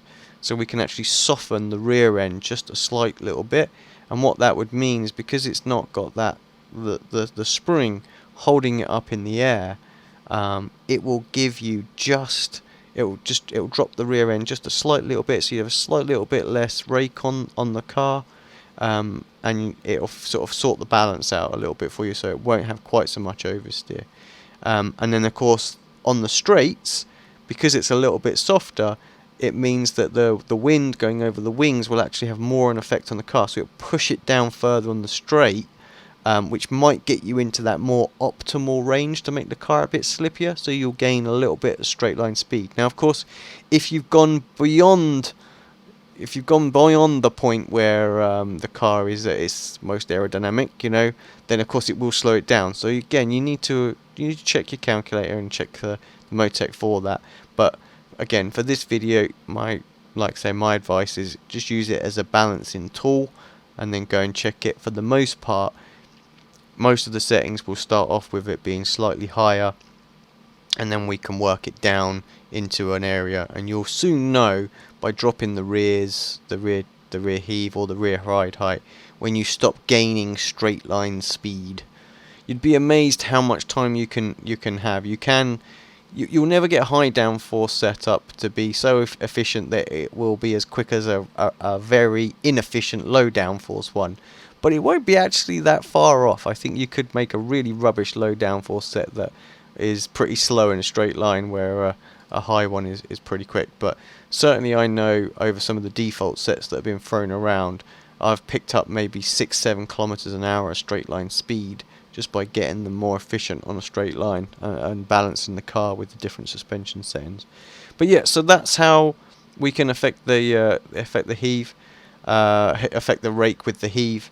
And again, what I would do is, so my process, which has been rather long-winded, and I'm really sorry about this, I'm trying to keep the video short, but so you start off with 10, 0, and then at 12, or the middle setting for your downforce, and then what you do, you run some laps. You go, okay, try the next one, run some laps. Was I quicker? Yes, I was quicker. Okay, great. Try the next one. Was I any quicker? No, I wasn't quicker. Okay, fine.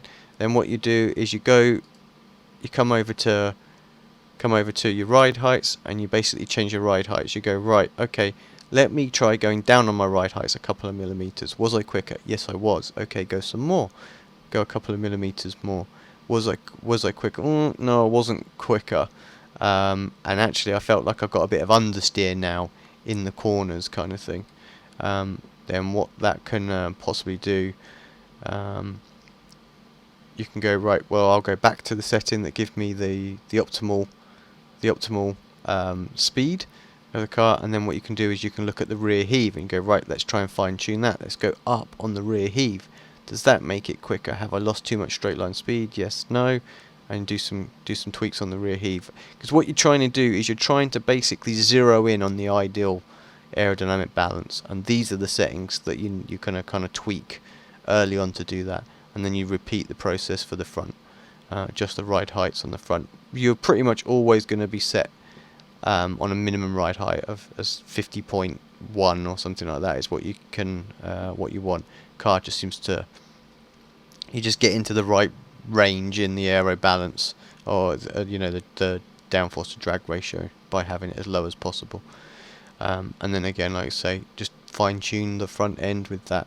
It may be that the front's just dropping down a little bit too low on the straights, and you're hitting a bump or something like that. There might be a big bump that it just sort of scrapes on or something like that and slows the car down, so then stiffening that up at the front end would stop it dragging so much on the straight. So and that keeps your aero balance where you want it to be, faster on a straight line.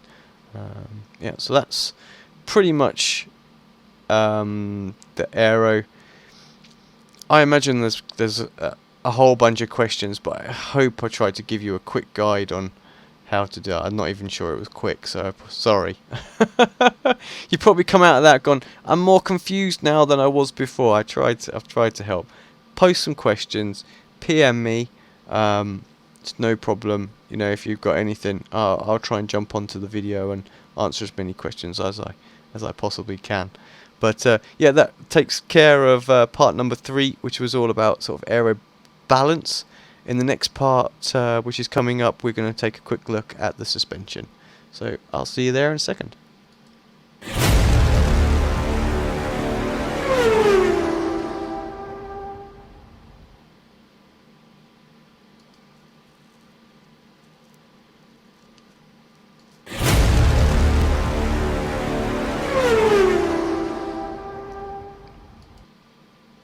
Welcome back to part number 4 of this Apex Racing Academy setup tutorial. Alex Simpson in the Porsche LMP1, and we are focusing in on the suspension in this section of the video. Part 1 all about the engine, the MGUK, the boost, and how to set that up, essential buttons that you need to map. Part 2 was all about tyres, pressures, cambers, toe-ins, and then the last section we looked at the aero balance, so downforce trims, front wings, rear wings, gurney flaps, all that kind of stuff, ride heights, rakes, and the heaves, and how they affect ride heights and the balance of the car aerodynamically. In this video, like I say, we're going to focus on the suspension, so we're looking mainly at the torsion bars and the ARBs, but again, we will touch a little bit on the heave, but mostly the heave was covered in the last section. Right, if any of you have drove in like the Skippy or GT3 cars or anything like that, you'll be very, very familiar with how sort of like the torsion bars or shocks and the ARBs work. So I don't want to go into too much detail here, but I just, again, this is all about obviously how to quickly work through a setup to try and find improvements in it that will, you know, just find your lap time on the circuit. So I personally will, I kind of have a balance that I always like to go with. And the first thing I think that I need to point out with iRacing is people talk about it, and they talk about pogo. And pogo is pretty much essentially created. We create the pogo because we have such radical setups in iRacing, silly setups, you know, to try and exploit the physics of the sim, you know, because this is what setup building is all about. You know, we're exploiting the physics, or we're trying to work our way around the physics to get the car to go as fast as possible, and we don't care about having unrealistic setups in the sim. If you approach a setup building process thinking, well, this is kind of what the real car has, you'll never get anywhere. Yeah, iRacing physics are good, but they're not spot on. So this is why sometimes that we have to, you know, we have to break them to get faster lap times out of a setup. And so yeah, so pogo is one of the awkward things. Now, pogo tends to be created when the front and rear end are so radically different setup that they oscillate at a different motion or ratio or whatever, you know. So just think, like, you hit a curb, the front end is so stiff, yeah, that it, you know, it moves really fast, it's really jumpy and jaggedy, yeah, but the rear end is so soft that it complies really quickly. And then what happens is that the front and back move at a different ratio, and the car just sort of pogos around because it can't sort of settle itself down. And I think we tend to have a great knack of finding the ideal settings that cause pogo. So what I would always say is if you're running a stiff front anti-roll bar on the front, then you can't really have a go-to super soft at the back. You know, if you want pogo, you know, that's kind of your setting. Yeah, if you're setting a car up, you know, you're like, oh, I've got too much turn, you know, because you've got soft torsion bars, for example, and you keep going up on the front anti-bar, you're like, oh, that's right, I'll get rid of it on the roll bar, eventually you're going to create pogo like this. So, yeah, if you have that, what you perhaps need to do is just take a step back and go, well, actually, let me try and get my anti-roll bars much more in a similar position. Now, it might be, and it quite typically is as well, certainly with some of the Formula cars, and I don't mind saying this with the McLaren car, pretty much this, because it was the same with the old Williams FW31, we're pretty much always on minimum rear anti-roll bar. We tend to be very, very soft. Every now and again we might go to the setting above, but it's very, very rare. So yeah, so keep that kind of in mind. That does kind of help on the pogo side, if you can get your bars, your front anti-roll bars, and your suspension to a similar sort of level. So, you know, if we say B and B, the anti-roll bar, the car should roll at the same speed, you know, and not be all weird. Now, of course, roll's not only affected by the car, it's also affected by the torsion bars. And again, just the same principle. If this is super soft, but this is rock hard, then the car is going to roll at a different rate. Now, if you want to get right into detail, you go and look in Motac and you'd look at the roll, and you could tell exactly the positions of each bit of suspension, and you could tell then if the rear was rolling quicker than the front and things like that. But again, this is not about looking at the advanced stuff. This is more about how we can sort of affect the basic stuff. So yeah, so my go-to advice with setting up the suspension then is I always start by looking at the rear end. So what I will try and do is any kind of baseline set or anything like that, it's not going to be too stiff at the front end to start off with. iRacing don't usually make them super stiff or anything. What you get from a previous setup, I don't know though, so just be mindful of that. If you've got a very stiff front end to start off with, but the rear end is kind of soft already, or not sort of neutral, then I would start at the front end, because that's kind of like you got no room to move here, you know, to stop any sort of pogo or weird suspension stuff going on to make it more drivable. You're kind of always going to have to go up on the stiffness, which again is going to raise the ride heights of speeds, so you're going to have to drop your aero balance a little bit to compensate for it. So yeah, that's kind of the kind of thing. If you've got a neutral front end, start off with the rear, and we'll see what we can do. If it's very, very stiff at the front end and you've got nowhere to go, start off at the front end. So I'm just going to take a quick look at the rear first, because that's, like I say, I always just personally it's just my preferred thing is just to start work on the rear end. I like to try and give it as much grip as I can possibly get.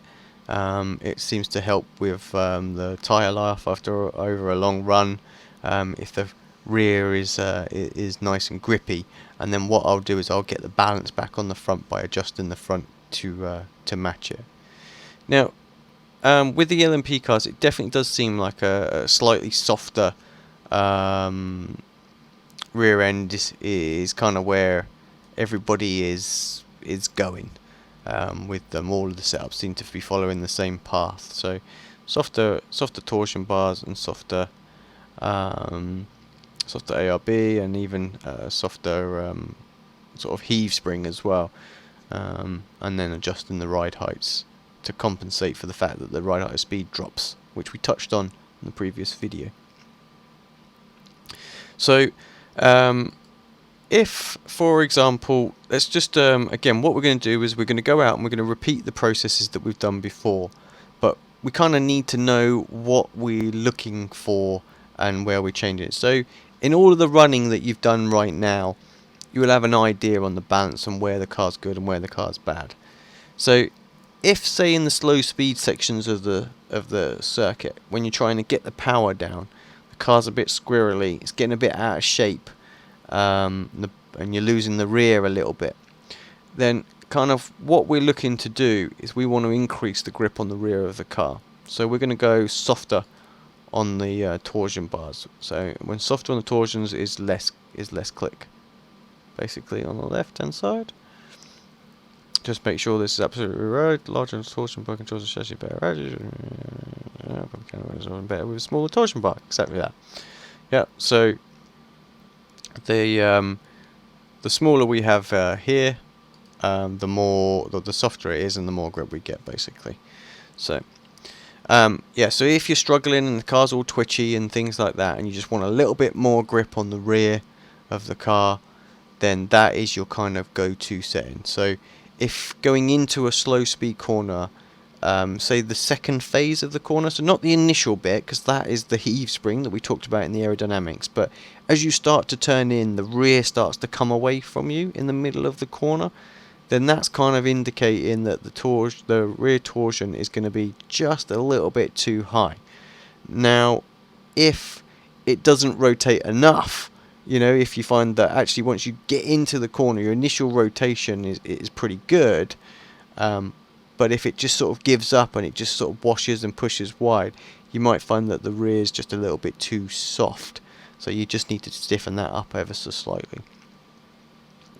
And now coming off of a corner, obviously it has an impact as well. Coming off of the corner, if you come off the corner and it rotates too much, you know, you're getting a bit of oversteer coming off the corner.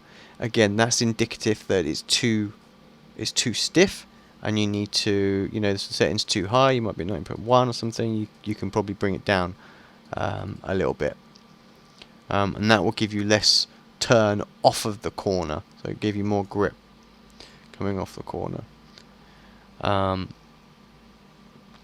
So obviously with all your testing that you've done, obviously you know kind of like what you're doing. It's like, do I have over, you know, some of the slow speed stuff, it's like, oh, have I got oversteer, have I got understeer, you know. Of course you can go through the same process that we talked about earlier on. Yeah, you can go on there, you can do a shift click, you know, and you can take it out, readjust the ride heights, because the ride heights will change, look, massively, gone up to 87.1, readjust the ride heights, yeah, and take it for a spin. Yeah, and it's like, am I faster? Am I slower? You know, and then go again if you're faster. You know, you keep doing it until you find kind of like the limits. You know, if you're slower, then you try instead of a shift click, you try a couple of clicks. You know, it's like, okay, that was better. You know, and then you zero in kind of where you are. But of course, try the other way first. You know, initially try shift click up and then try shift click down, see where you're at. But you will go in the direction based on how you feel. If you feel, you know, you have understeer, then it's up. If you feel you have oversteer, then it's down. But you're looking at both phases of the corner. Remember, anything you do to affect something going in. So if you've got understeer going in, and you want to give it more rotation, well, remember, you're going to have more rotation coming off the corner as well. Now we can affect that, we can change that later on, and you think, ah, damn it, I don't really want to do that. Like, I really like my exit rotation as it is. I don't really want to go affecting that just to sort out this little balance issues. Well, of course, you can try and fine tune it more with the aero balance, but if you can't, just can't get it quite right. And the slow speed stuff, it's very, very difficult to do with aerodynamics. We really are talking just suspension here. Well, what we can do is we can look at the dampers a bit later on, because the dampers we can fine tune for specific sections of a corner. So that with the dampers we can actually adjust. So where it doesn't affect going into the corner, it just affects coming out of the corner. So we can get that same rotation coming off the corner using the dampers and the final process of sort of the setup guide. So yeah, so give this a tweak, the plus and negative. Do some runs, do some tests, see which one works out better for you, and kind of sort of settle on a zone. And you think to myself, well, okay, yeah, I'm happy. Lower was the way to go. I haven't got quite so much twitchiness going in, kind of thing. I have taken a little bit of exit rotation off. I'll need to get that back in the next phase of the corner. It's a bit pushy coming off the corners now. And that's kind of one thing you might want to you might want to look at the dampers at the same time as changing these settings. So do some runs and go, well, yeah, it does feel better, but I'm not actually going faster, and that's because it's better here, but it's worse there. You kind of got to go in and balance it. So what you might want to do, like I say, is you might want to go and adjust the damper settings. So watch this part of the video, and then go and watch the damper part as well, so you know exactly what to do coming off of the corner, or going in, if it's vice versa. If you've changed the dampers, if you change the torsion bar settings more for the exit, say for example you had a lot of rotation coming off the corner. It was very oversteery coming off the corner, but you were already super soft at the rear here. What you can do is you can put the torsion bars up on these, so stiffer, so to the right here, and what that would do is that would take the rotation off of the car coming off the corner, so it's more prone to understeer. It might not be physical understeer, it might just be that the balance is correct. So you're just basically trying to think of the arc going through the corner. You're just going to try and drag that arc more towards the exit apex rather than it trying to over rotate on you. So you can go up on there, but then what you might have is you might have just not quite the right rotation coming in. Well, we can change that with the dampers as well, again, which will go in. So it's if you're stuck here with the rear end being super soft, you can adjust the front end. Like I say, you can make that stiffer, you can make it softer, whatever it needs to do just to get that balance right. And then we can fine tune again the way the car goes in and out through the dampers in the next phase. So to sort of summarize the torsion bars then, so stiffer will give you more rotation going in and through the corner, and on the exit as well. You'll get more rotation off. A softer will give you generally more grip in sort of like the slow speed corners. I mean, it will sort of help sort of in acceleration zones. It will obviously give you a bit more understeer in the high speed, some sort of the medium speed corners. The high speed ones, it doesn't tend to affect quite as much. That's still more the heave that's going to make a bigger difference there. So more slower medium speed. So yeah. But it will definitely affect more your acceleration coming off of the slow speed. So these hairpin corners here at Kota have a big difference.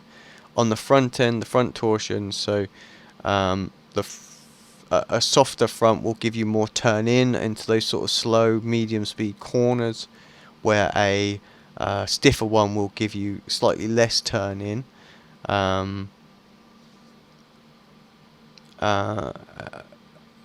And slightly less sort of exit rotation as well coming off the corner. So if you've got oversteer, it'll give you a bit less there. Now again, these do have quite an impact on ride height and roll as well. And if you have set your cambers up with, let's say for example they were 33.7 like they are here, but we found that the car was much better suited at 31.5 millimeters, for example. Well, what you will need to go and do is you will need to go and confirm your camber settings once again, once you finish this balancing process. Because the car, with it being softer, the car will roll more going through the corners, which will mean that the angle of the tyre to get the contact patch will change ever so slightly as well. So you might find with a softer torsion bar, you might just need a little bit extra camber on the front. The same with the rear. If you've got a softer torsion, you might need just a little bit of extra camber on the back. With a stiffer one, you might need just a little bit less because it won't roll quite so much. So you're trying to get it into the optimal, into that optimal contact patch, trying to get it as large as possible on the tyre. As long as we've got that right to start with before we've even got that should be a direct correlation. The softer you get on the torsions, the slightly more camber you will need. It might not be much, it might only be 1 click. It might not be any clicks, you know, you might just take it outside the window, but typically if it's going to get better, it's going to be that way. If it's stiffer, it's going to be a little bit lower.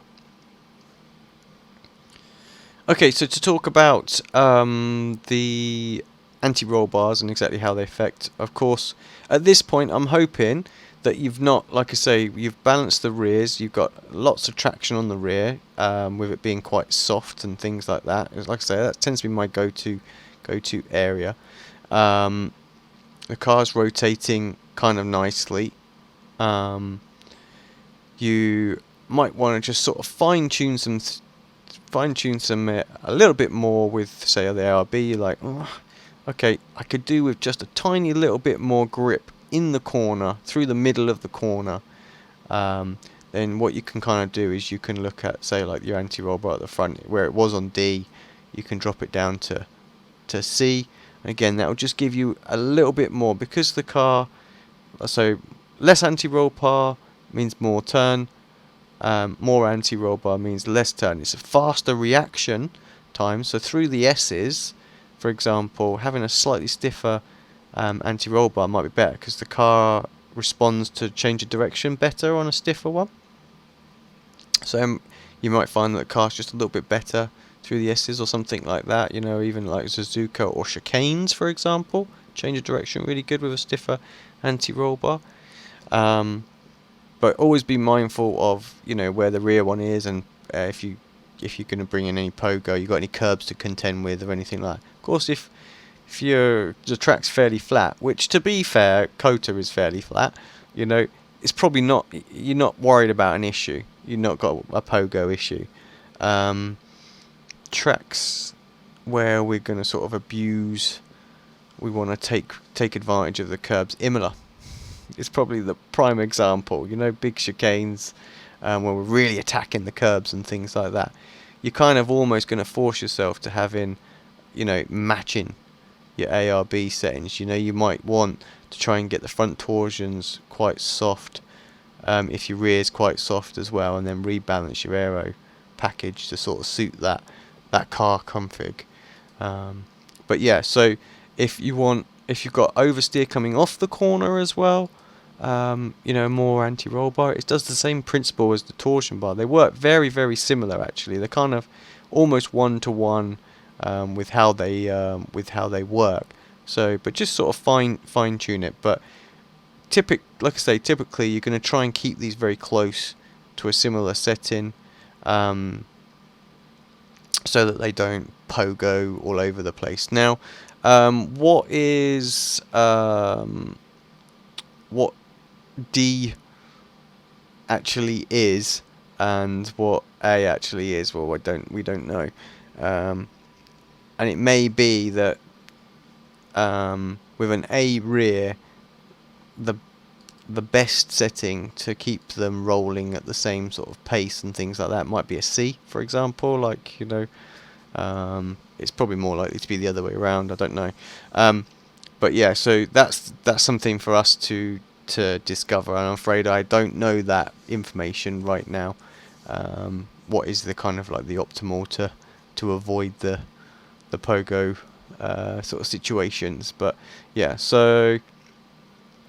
But typically they're going to be in the same sort of ranges. If you're in the softer area, you want them both to be in the softer area. If one's in the higher area, you're going to want them both in the higher area. You know, if you, for whatever reason, you want the rear up high, to get a bit of extra rotation on the rear without affecting the ride height too much. And that's obviously one thing to consider, is if you've got your ride heights at speed set ideally, and you don't, you know, you want a bit more rotation, but you don't want to, so you want a bit more rotation in the slow speed stuff, but you don't want it in the high speeds. you know, then you'd go to the anti-roll bars. You know, that's not going to affect the physical ride height. It's just going to give you a bit more rotation or a bit less rotation. So that's kind of where you'll go there. Useful for like say the rear end, and that's kind of like where you think, oh, I'm in such the right spot with my ride heights and things like that, but I just want a hair more rotation. You know, you can go on the rear, for example, if the front was already set at A and you couldn't go any further on the front, and what you could do is go to B. Now you've got the arms as well on the rear, so you can really affect those as well. So a shorter arm produces a higher effective ARB stiffness. So short arm is stiffer, and a long arm is softer. So yeah, so a long and a B is almost as soft as you could get. So again, it's just extra adjustments that you can make. I think that is just about everything on the ARBs and the suspension. Like I say, we'll focus on dampers. We don't have anything else, do we? I believe that's it. Again, if I've missed anything, or you got any questions, or you didn't understand anything and you just need me to explain it a little bit more, then please let me know. Of course, I know I've done some tweaks to this thing and it's all over the shop. But yeah, that should give you a good overview of what to do. But like I say, everything, you know, really comes down to go out there, trial it, run it for a few laps, do a couple of runs, check it, see if it's faster, and go back. I mean, I know that's the oldest trick in the book, but at least now you've got an idea of what everything does, so you can go there and go, got a bit of oversteer, right, okay, I'll stiffen up the torsions, or I'll stiffen up the ARB, or whatever it is that you might want to do. Should give you an idea. Right, join me for I think it will be part 4, which will be part 5. Sorry, which will be the damping that we'll talk about, and then we will have part 6 to wrap up the video, which will be sort of fine tuning, sort of diffs and brakes and things like that. So right, jump back with me in just a couple of seconds, and yeah, we'll be on to that. Thanks a lot.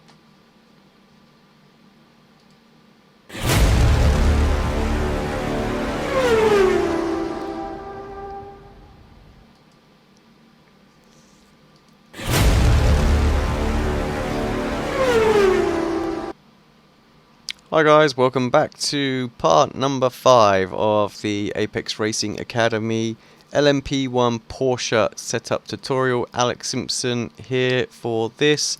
Thank you very much for watching the previous parts. If you haven't, you just jump right back into it.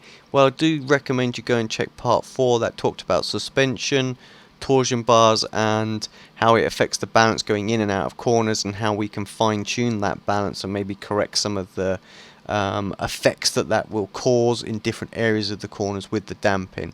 If you missed the rest of the sections and you've just been linked straight here, part 1, which is linked in the description, is all about the energy, the MGUK, the hybrid systems. Part 2 was about tyres, cambers, pressures, toe-ins, that sort of stuff. And then part 3 really focused on the aero balance, the downforce trim levels, ride heights at speed, rakes, all that sort of stuff, heaves, and how they affect the aero balance. Yeah, part 4 was the suspensions, which are suspension, torsion bars, and ARBs, which we just spoke about a second ago.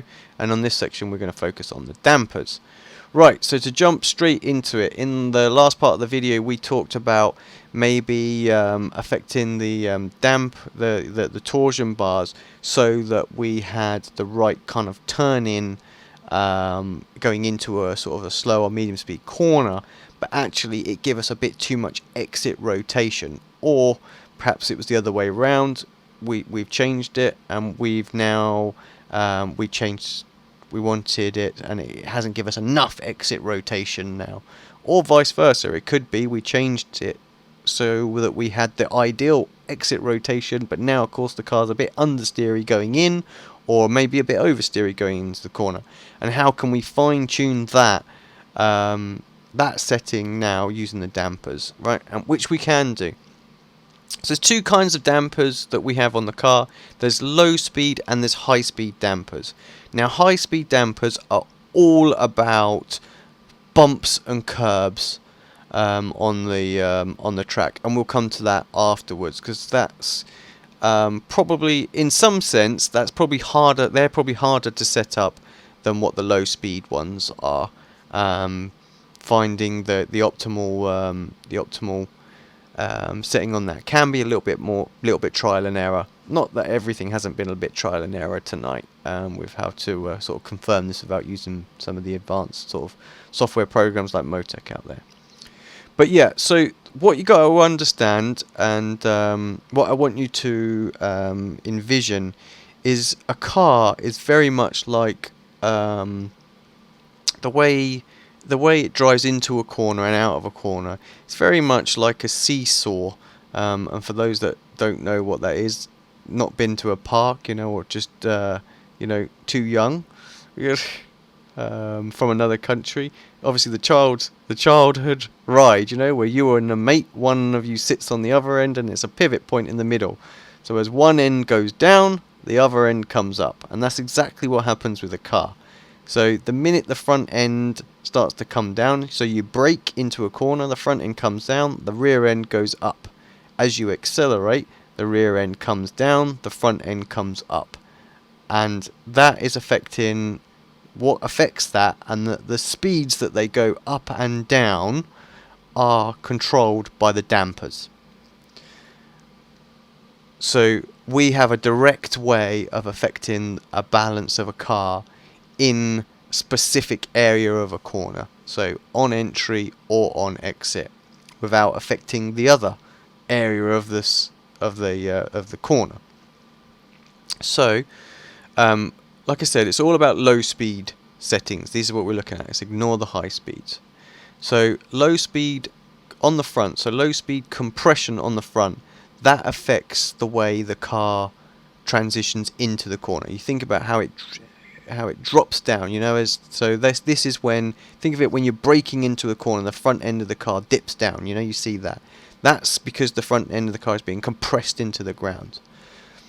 On rebound, when we accelerate, the front end of the car is going up because the rear end of the car is being it squats to the ground as it accelerates away. So that's all about the exit of the corner. So if we want more rotation going into a corner, what we've got to do is we've got to allow the car to squat into the, to compress into the ground faster. And what that does with an aerodynamic car is twofold.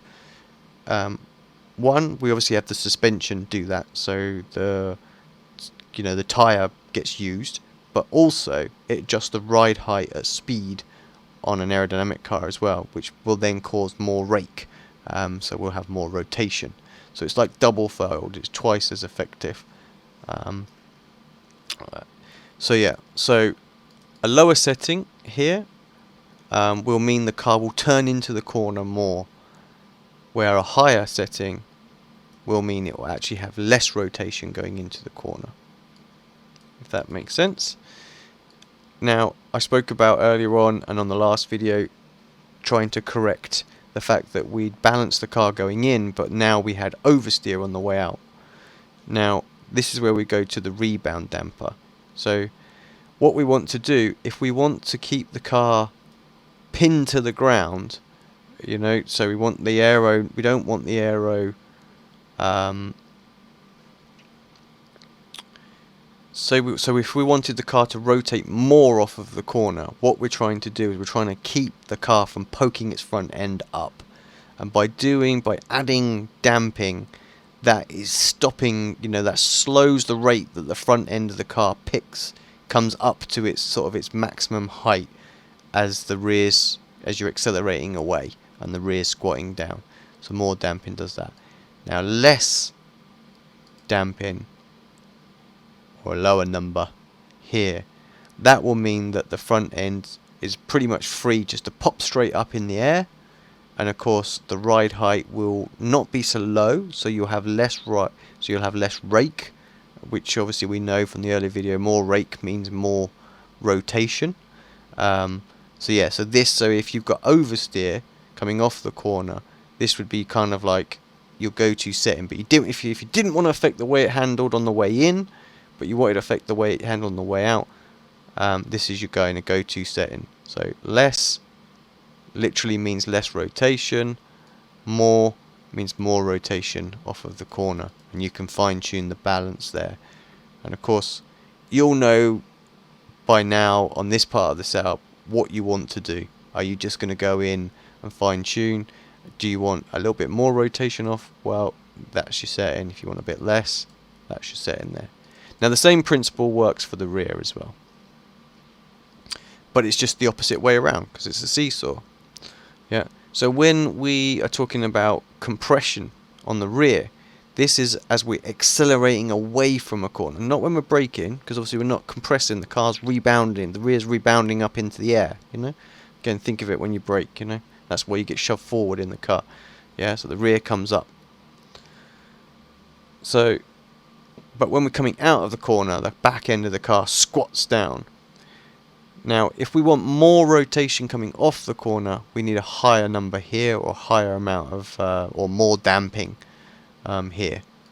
Yeah, so that will make the car rotate more coming off the corner. So again, if you find that your balance of the car is lovely going in, but you just need a bit more rotation coming out, then you can just add the clicks here. Now, if you want less rotation, if it's too twitchy, then you go down on the setting here, and that will give you less rotation. Now, of course, you can combine these. So if you find that coming out of the corner, you've still got just a bit too much rotation with the compression on 0 on the rear, well, what you can do is you can combine that with the rebounds, because this is the exit setting. Yeah. So if you went to 0, for example, on the front rebound damper, what that would do is that would assist the front end popping up in the air. The back end can compress down as quickly as possible. That will reduce the amount of rake you have with the aerodynamics, and then also mechanically the setting of the car as well. So that would give you as little rotation coming off the corner as we can possibly get with the dampers. So that's how you can fine tune. And then of course vice versa, if you want maximum rotation off, so the damping now, that's trying everything to keep the front end of the car down on the ground, so keep the aero balance there, as is the low speed compression damping as well. We're trying our utmost to keep the rear end up in the air, if that makes sense. We're trying not to let it drop down when we accelerate, so that will keep the rear end up, and that's how we keep the rotation going. Right, hope that makes some sense on the dampers and how you would use the low speeds to fine tune after you've done your suspension changes. Now, with the high speed compression changes, what we're trying to do is we're trying to get a car to go over the bumps as smoothly as possible. Now, the way I've always sort of envisioned it to be, and this is really where the trial and error comes in. If with the compression settings, think of it as the other way around now. So instead of the car squatting down at the front end and then sort of pushing the pushing the wheels into the ground, think it was the other way around. So the wheel is coming up into the car, up into the air a bit more. So that's your compression setting. So as you hit a curb, for example, on one side, that wheel gets shoved up. That's your compression setting. Now, if for whatever reason say for example you hit like quite a severe curb in, and again I'll talk about Imola as the ideal one for this, because they've got some pretty severe curbs there. If you find that you hit that curb and it launches the car into the air pretty much straight away, it's probably a good sign that the compression setting is too stiff. There's too much there. It's not giving enough so the car's solid, it just whacks into it and launches it in the air, you might need to bring the compression setting down just a little bit, just so that the shot can move quickly enough. You know, we allowed it enough freedom to move with the severity of the curb. Because what we're trying to do is we're constantly trying to keep the tyre in contact with the road. And remember, the curb is just the part of the road. As long as we've got some tyre on the road, we've got some grip. The minute it's in the air, we've got no grip. So this is what we're trying to prevent. We're trying to make the tyre follow the curb up and down. Yep, so that's how we're adjusting the setting. So now, like I say, there's no real way of doing that. I mean, you can look at the replays at the specific tyres, specific curbs, see if you're getting any kind of air onto it. You want to see it try and stay in contact. Again, you're just you're gonna know if your car is sort of flying up into the air, you know, whacking the curb too severe, and then in which case you're going to drop it down. Most sort of cars I do seem to see run on a higher compression to start off with, or somewhere in the middle. So again, this one starts off at 7.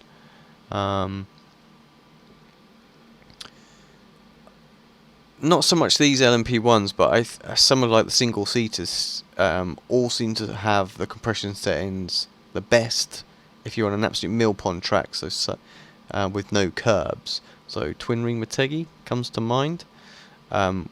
You'd have these at maxed out. It just seems to be something that works in iRacing.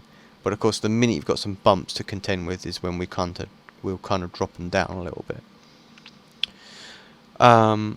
So with the high-speed rebound, it works in the opposite way. So the compression was all about going up on up a curb and trying to keep the wheel in contact, and the rebound is the opposite. A higher setting here will stop the tyre from dropping quickly.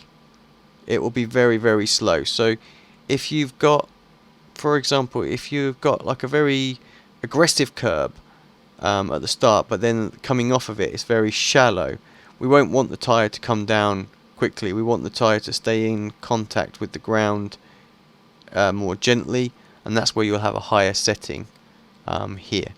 But if, for example, the curb is very severe, it's like a sausage curb, think of it like that, you know, and you want to get that front tyre, this front left, back onto the ground as quickly as possible, then we're going to need a softer setting here as well. That will get the car sat back down as quick. Now, of course, if it's too soft, of course, it will hit effectively what is like the bump stop of the car, so it will reach its maximum travel point very, very quickly, and then it will bounce back up again. It will just ricochet off because you bounced back too fast. So you kind of have to fine tune that to work with, to follow the contour of the curb or the bump that you're going over, to keep the car in contact with the ground. But again, every curb is going to be very, very different, and these are going to be very tricky settings to compare. So typically, a circuit will have one or two key areas where you attack a curb, where you're going to need to play with high-speed damping. So I'll talk about Road Atlanta. The blind corner is a perfect opportunity. You know, we absolutely attack that curb like crazy there. You know, and we might want to optimize the damping for that corner because we know how important that corner is there. Or it might be that actually you're optimizing it for the final chicane. You know, you want it to ride those curbs as best as possible on those bumps there, and that's when you fine tune. But really, unless you're going to start to get into damper velocities on Motec, it really is going to be a bit of a trial and error basis. But yeah, if you're dealing with a massive curb, then like I say, potentially you're going to be softer here, and then adjust the rebound damping on the way in. And it works exactly the same on the rear as well. Just the same. The goal is, with the high speed, is to keep that tyre in contact with the ground at all points, including the actual curb itself. That is still got grip available to us if we can keep the tyre connected on the way up and all the way down. And it's the same with a bump as well. Right, I hope that's explained a little bit about dampers and give you a bit better an idea on how you can use them to affect the rotation in and out of a corner, and a little bit on how the high speed damping is working. Final part of the video, which will be up next, is just talking a little bit about the brake bias, and then we're going to touch a little bit about the differential as well. I'm not going to go into too much detail on those, because you really can spend an absolute unearthly amount of time on them. So, right, thanks very much for watching. Tune in for the final part of the video coming up in a mo.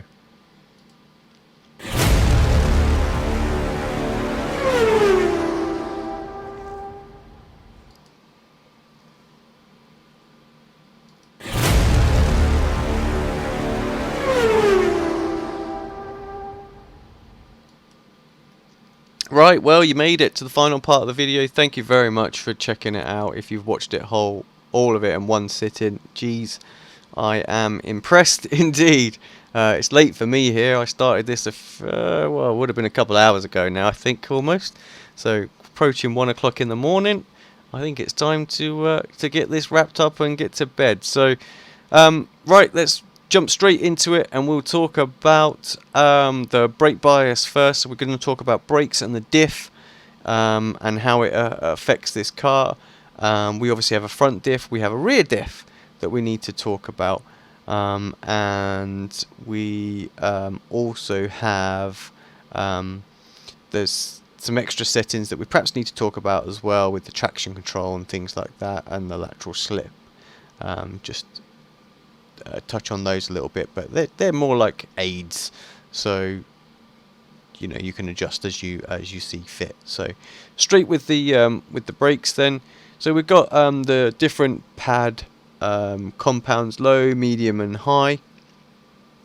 And again, anyone who's drove sort of like the McLaren MP430 will be able to judge.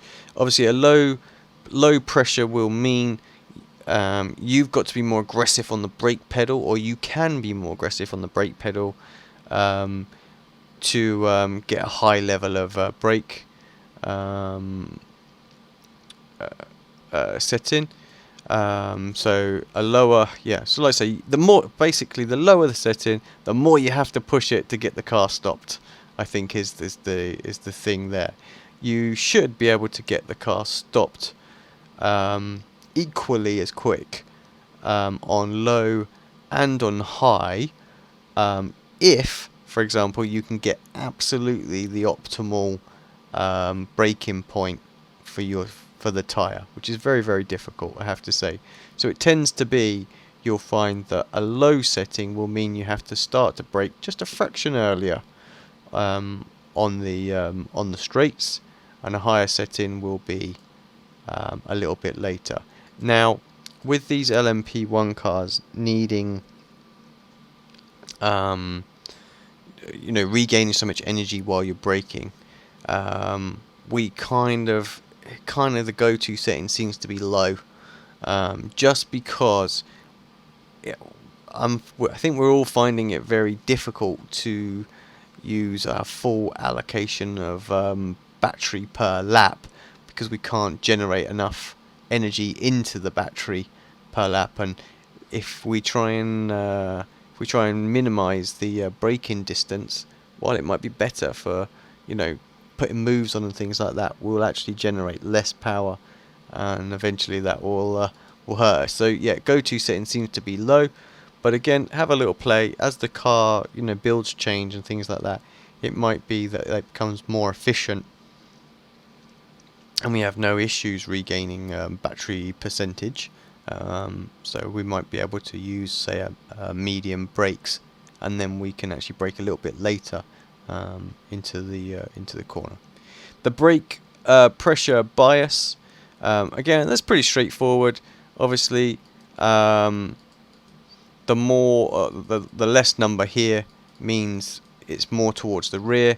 A higher number is more towards the front. If you're locking up the front end of the front tires a lot, into a few key specific areas, then just try dropping this percentage back a little bit, and that will just mean that it's more towards the rear of the car, and should prevent that front end from locking up. Of course, the more we shift towards the back, we are relying on the regain as well. So that's kind of generating more power. So as far back as we can get, I think, is kind of generally the right idea.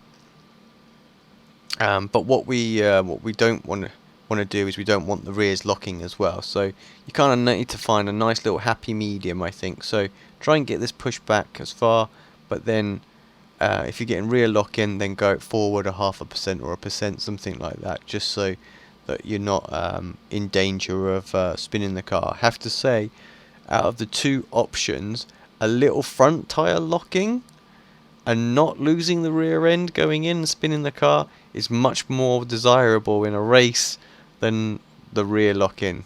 Yeah, so I know a lot of people use the rear braking to get the car turned, but honestly, I think you should get the car balanced with all the other settings we've got, so the car rotates, not with the brakes. Because if you have one sort of like late overtake move that you need to pull off or something like that, and you can't really mash that brake pedal down because you're worried about locking the rears up and the car rotating, yeah, that's going to prevent you doing those moves. So just be mindful of that, and balance the car, not on the brake pedal, but just make sure the car's just safe. So yeah, get to the point where I would say you're just starting to lock the fronts, and then just back it down a click or two, and you should be okay with the rear lock-in as well.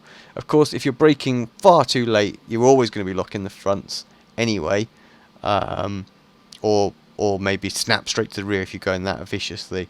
So do be mindful, and do check like your braking at the optimal point as well. So if you're an academy member of any of the academies out there, so the VRS, the Pure, the Apex one, they're all giving you brake marker points and things like that on the track guide videos, so do go check them out, check any of the telemetry data, it'll give you that. That's number one sort of tip, is a lot of people try and brake a lot later than they possibly should do. The brake system mode, what this does is this pushes the car, this changes the brake bias sort of dynamically as you brake. So setting 1 basically just means if you've got 53.5% brake bias, it will stay on that through the whole braking phase. But what 12 does in stark comparison, so that will mean as you start to come off the brake pedal, we start off with a 53.5% brakes, but as you come off the brake pedal, it lowers that percentage, so it goes more towards the rear. So the slower we get, the more rear braking we have. Now, of course, that's great for us as far as the energy is concerned, as we start to slow down, because we're still generating more rotation. More energy. But what we have to be mindful is we have the opportunity then to lock up the rears and rotate the car. So have a play with that setting. You may find, again, is that you can get away with a slightly higher front end, so like a 54.5% front end, so you can really hammer the brakes in the braking zone earlier on, like coming into hairpins and things like that, and you don't have to worry about that rear locking instantly on you and the car spinning going into these big heavy braking zones. But then with, say, like a setting of, say, 4, 5, something like that, maybe even 6, as you start to come off the brakes, it does shift more towards the rear which again will help the car turn just a little bit, but also you're generating your battery energy then when you've slowed the car down enough that it's not going to just lurch out on you. But you'll know typically if you've gone too far with either this setting, or you haven't gone far enough with this setting up, because the back end will just want to just sort of come around on you a little bit as you're braking. You know, it might, as you change this setting, you might notice it. It's like, ah, damn it, it's just become really twitchy, and that's the brakes that's doing that. And yeah, you just dial it back a little bit, so you don't want it quite going so far to the back, or adjust.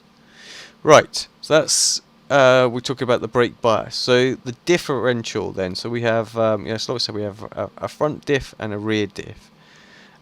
So the front diff, you've got this front final drive gear, and that affects actually the way you can tune the car on the exit of the corner. Now, what I will say is I've noticed a lower setting here gives you slightly more rotation off the corner. A higher number gives you slightly less rotation off the corner. In the middle, it's just in between. That's your neutral point. That's more rotation. That's less rotation. Your coast ramp angle. What that means is when you have got no brake and no gas on, you are basically it's trying to lock the diff together. So as you're coming off the brakes into the corner, just think sort of deceleration really. It's not when you hammered the brakes. 'Cause obviously when you're hammering the brakes, it's always trying to lock the tyre together. You know, it's trying to stop it. The brakes are trying to stop the wheels from turning, so the diff doesn't really do too much. But yes, yeah, so as you're coming off the brake pedal and starting to transition onto your brake, so that's kind of like when you're getting your maximum rotation kind of thing going into the corner. So you've got as little brake on as possible. A higher number here will basically produce more sort of locking, so that's more, think of it as just more understeer effectively. So higher number here is more understeer, lower number here is a bit more rotation. Sorry, I'm the wrong way around. I read the description the wrong way around. It's the other way around. I do love that as well. So yeah, so actually the lower, in this particular case, the lower number is giving you more lock-in force and giving you more understeer. So yeah, so less turn, more turn on the way in. Yeah, so yeah, more rotation, less rotation, which is typically how they do it. So the drive ramp angle, let me just check and read the description just to make 100% sure it's right. Lower number has more locking force, yes. So that's exactly the same. So it has more understeer. So yeah, so it's the same principle again. So less rotation to the left, more rotation to the right, coming out of the corner. And yeah, the clutch friction faces, think of this as just a multiplier. Yeah, so you know that is less, so you'll have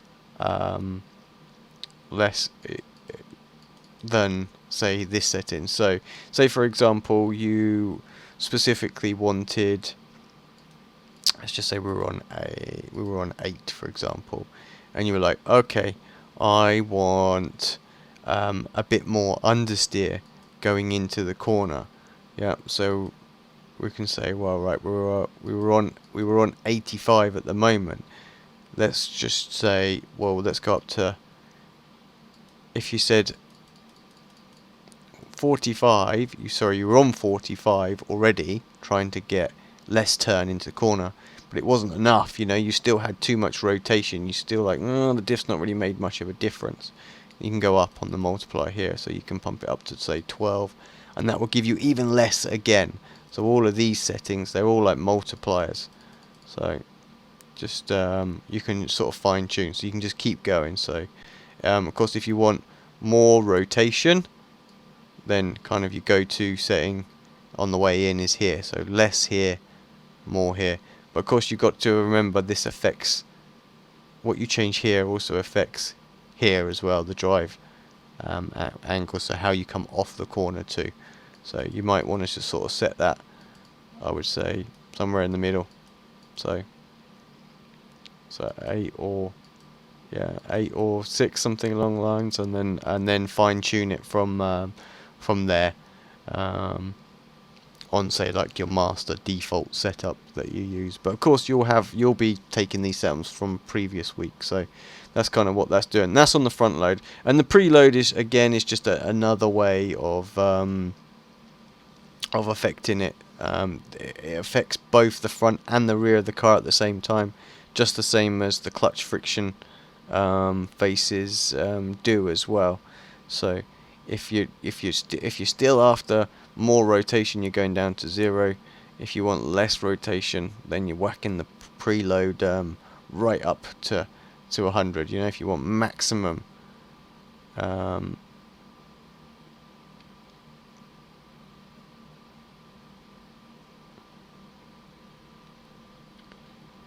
sorry about that. Yeah, more preload equals more locking. Yeah, exactly. So if you want sort of maximum understeer, then that's kind of like your setting on the front end. Yeah, so your preload goes right sky high, but then the locking, we get as much understeer from the locking here, and then we put the clutch plates up as well, or the friction faces, sorry. In the rear, it's very, very similar. The rear final drive gear is more about your gearbox and how you would fine tune. So you for your gear ratios. I'm not really going to go through too much about the gear ratios because most of the setups will be already there. But you just fine tune it so you get a bit more speed. What you should be looking at is your 7th gear should be set for the longest straight of the circuit, so you're just about to top out in the draft on the longest straight, and then you sort of set your smallest gear to the tightest corner of the circuit, and then you just even them out all the way through. So that's pretty much all you need to do on the gearbox. But typically all of the setups that are provided elsewhere, you can just sort of nab the gear ratios and they're going to be done. So the rear final, and that, like I say, the rear final sort of adjusts this for fine tuning as well. And it's the same exact principle, more lock-in force on a lower setting. So on the coast ramp, if we wanted understeer, if we felt like it was the rear that was jumping out rather than the front sort of turning too much, then we would come down on these settings. But if we want more rotation from the rear, then we would just go up on the coast ramp angle, and the same principles arise. So think the clutch plates is more locking and then less locking, and the same with this, more locking with the preload, less locking here. So for the friction plates, friction faces and the preload, less means more rotation, but on the ramp angles, it more means more rotation. It's weird how how they do it like that, you know, to try and sort of confuse you a little bit. And then of course, if you want as little rotation as possible, then that's kind of like your extremes there. And how you would use the diffs to just fine tune, I see, honestly at this point your car will be basically balanced on the diffs that you've kind of got. We would have got it in a very, very, very tidy position at this point, so you're only really going to be just doing a little quick, like say we were just somewhere like here for example, you would just be going, right, let me just try the coast, 1 click, 2 clicks, No. Did it go any better? Yes, no. No, let me go down the other way. Did it go any better? Yes, no. No, it didn't. Well, then we have the car balanced. Yes, it did go. Okay, I'll try another click. You know, that's the kind of thing. You're just doing that same up-down process the whole way through. Really? That's it. Right. Just wanted to very quickly talk about some settings that I haven't talked about. Obviously, fuel consumption. You're pretty much always going to run on 1 unless you need to save fuel. And then, of course, you just might want to change it to 2 just to get your fuel number so you can make an hour-long race or something like that on the 1 stop. So that's kind of what you might use for that.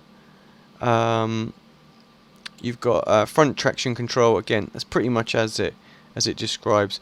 If for whatever reason the fronts are wheel spinning, again, the way you're going to know this is by looking at something like Motec or VRS, and you'll look at the speeds of the front wheel compared to the velocity of like the GPS velocity or something like that. And if they don't match, typically Motec will be able to show you the front wheel spin kind of thing.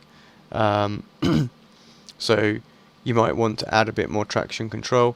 If you've got hardly any wheel spin at all, then maybe consider taking down the traction control, because it can have a habit of slowing you down. It can kick in a bit too much when you don't need it. Your right foot can sometimes be a better tool for that. And it's exactly the same with the rear. Again, look at what your traction control needs to do. If you find that the car gets a bit leery, and you just want a bit of extra support coming out some of the slow speed corners, then add a bit more rear traction, or take a bit more off if you're quite happy with it. The rear traction control lateral slip, that's kind of like when you are you're about to lose control of the car. Basically, you're about to have a big ass spin or something like that.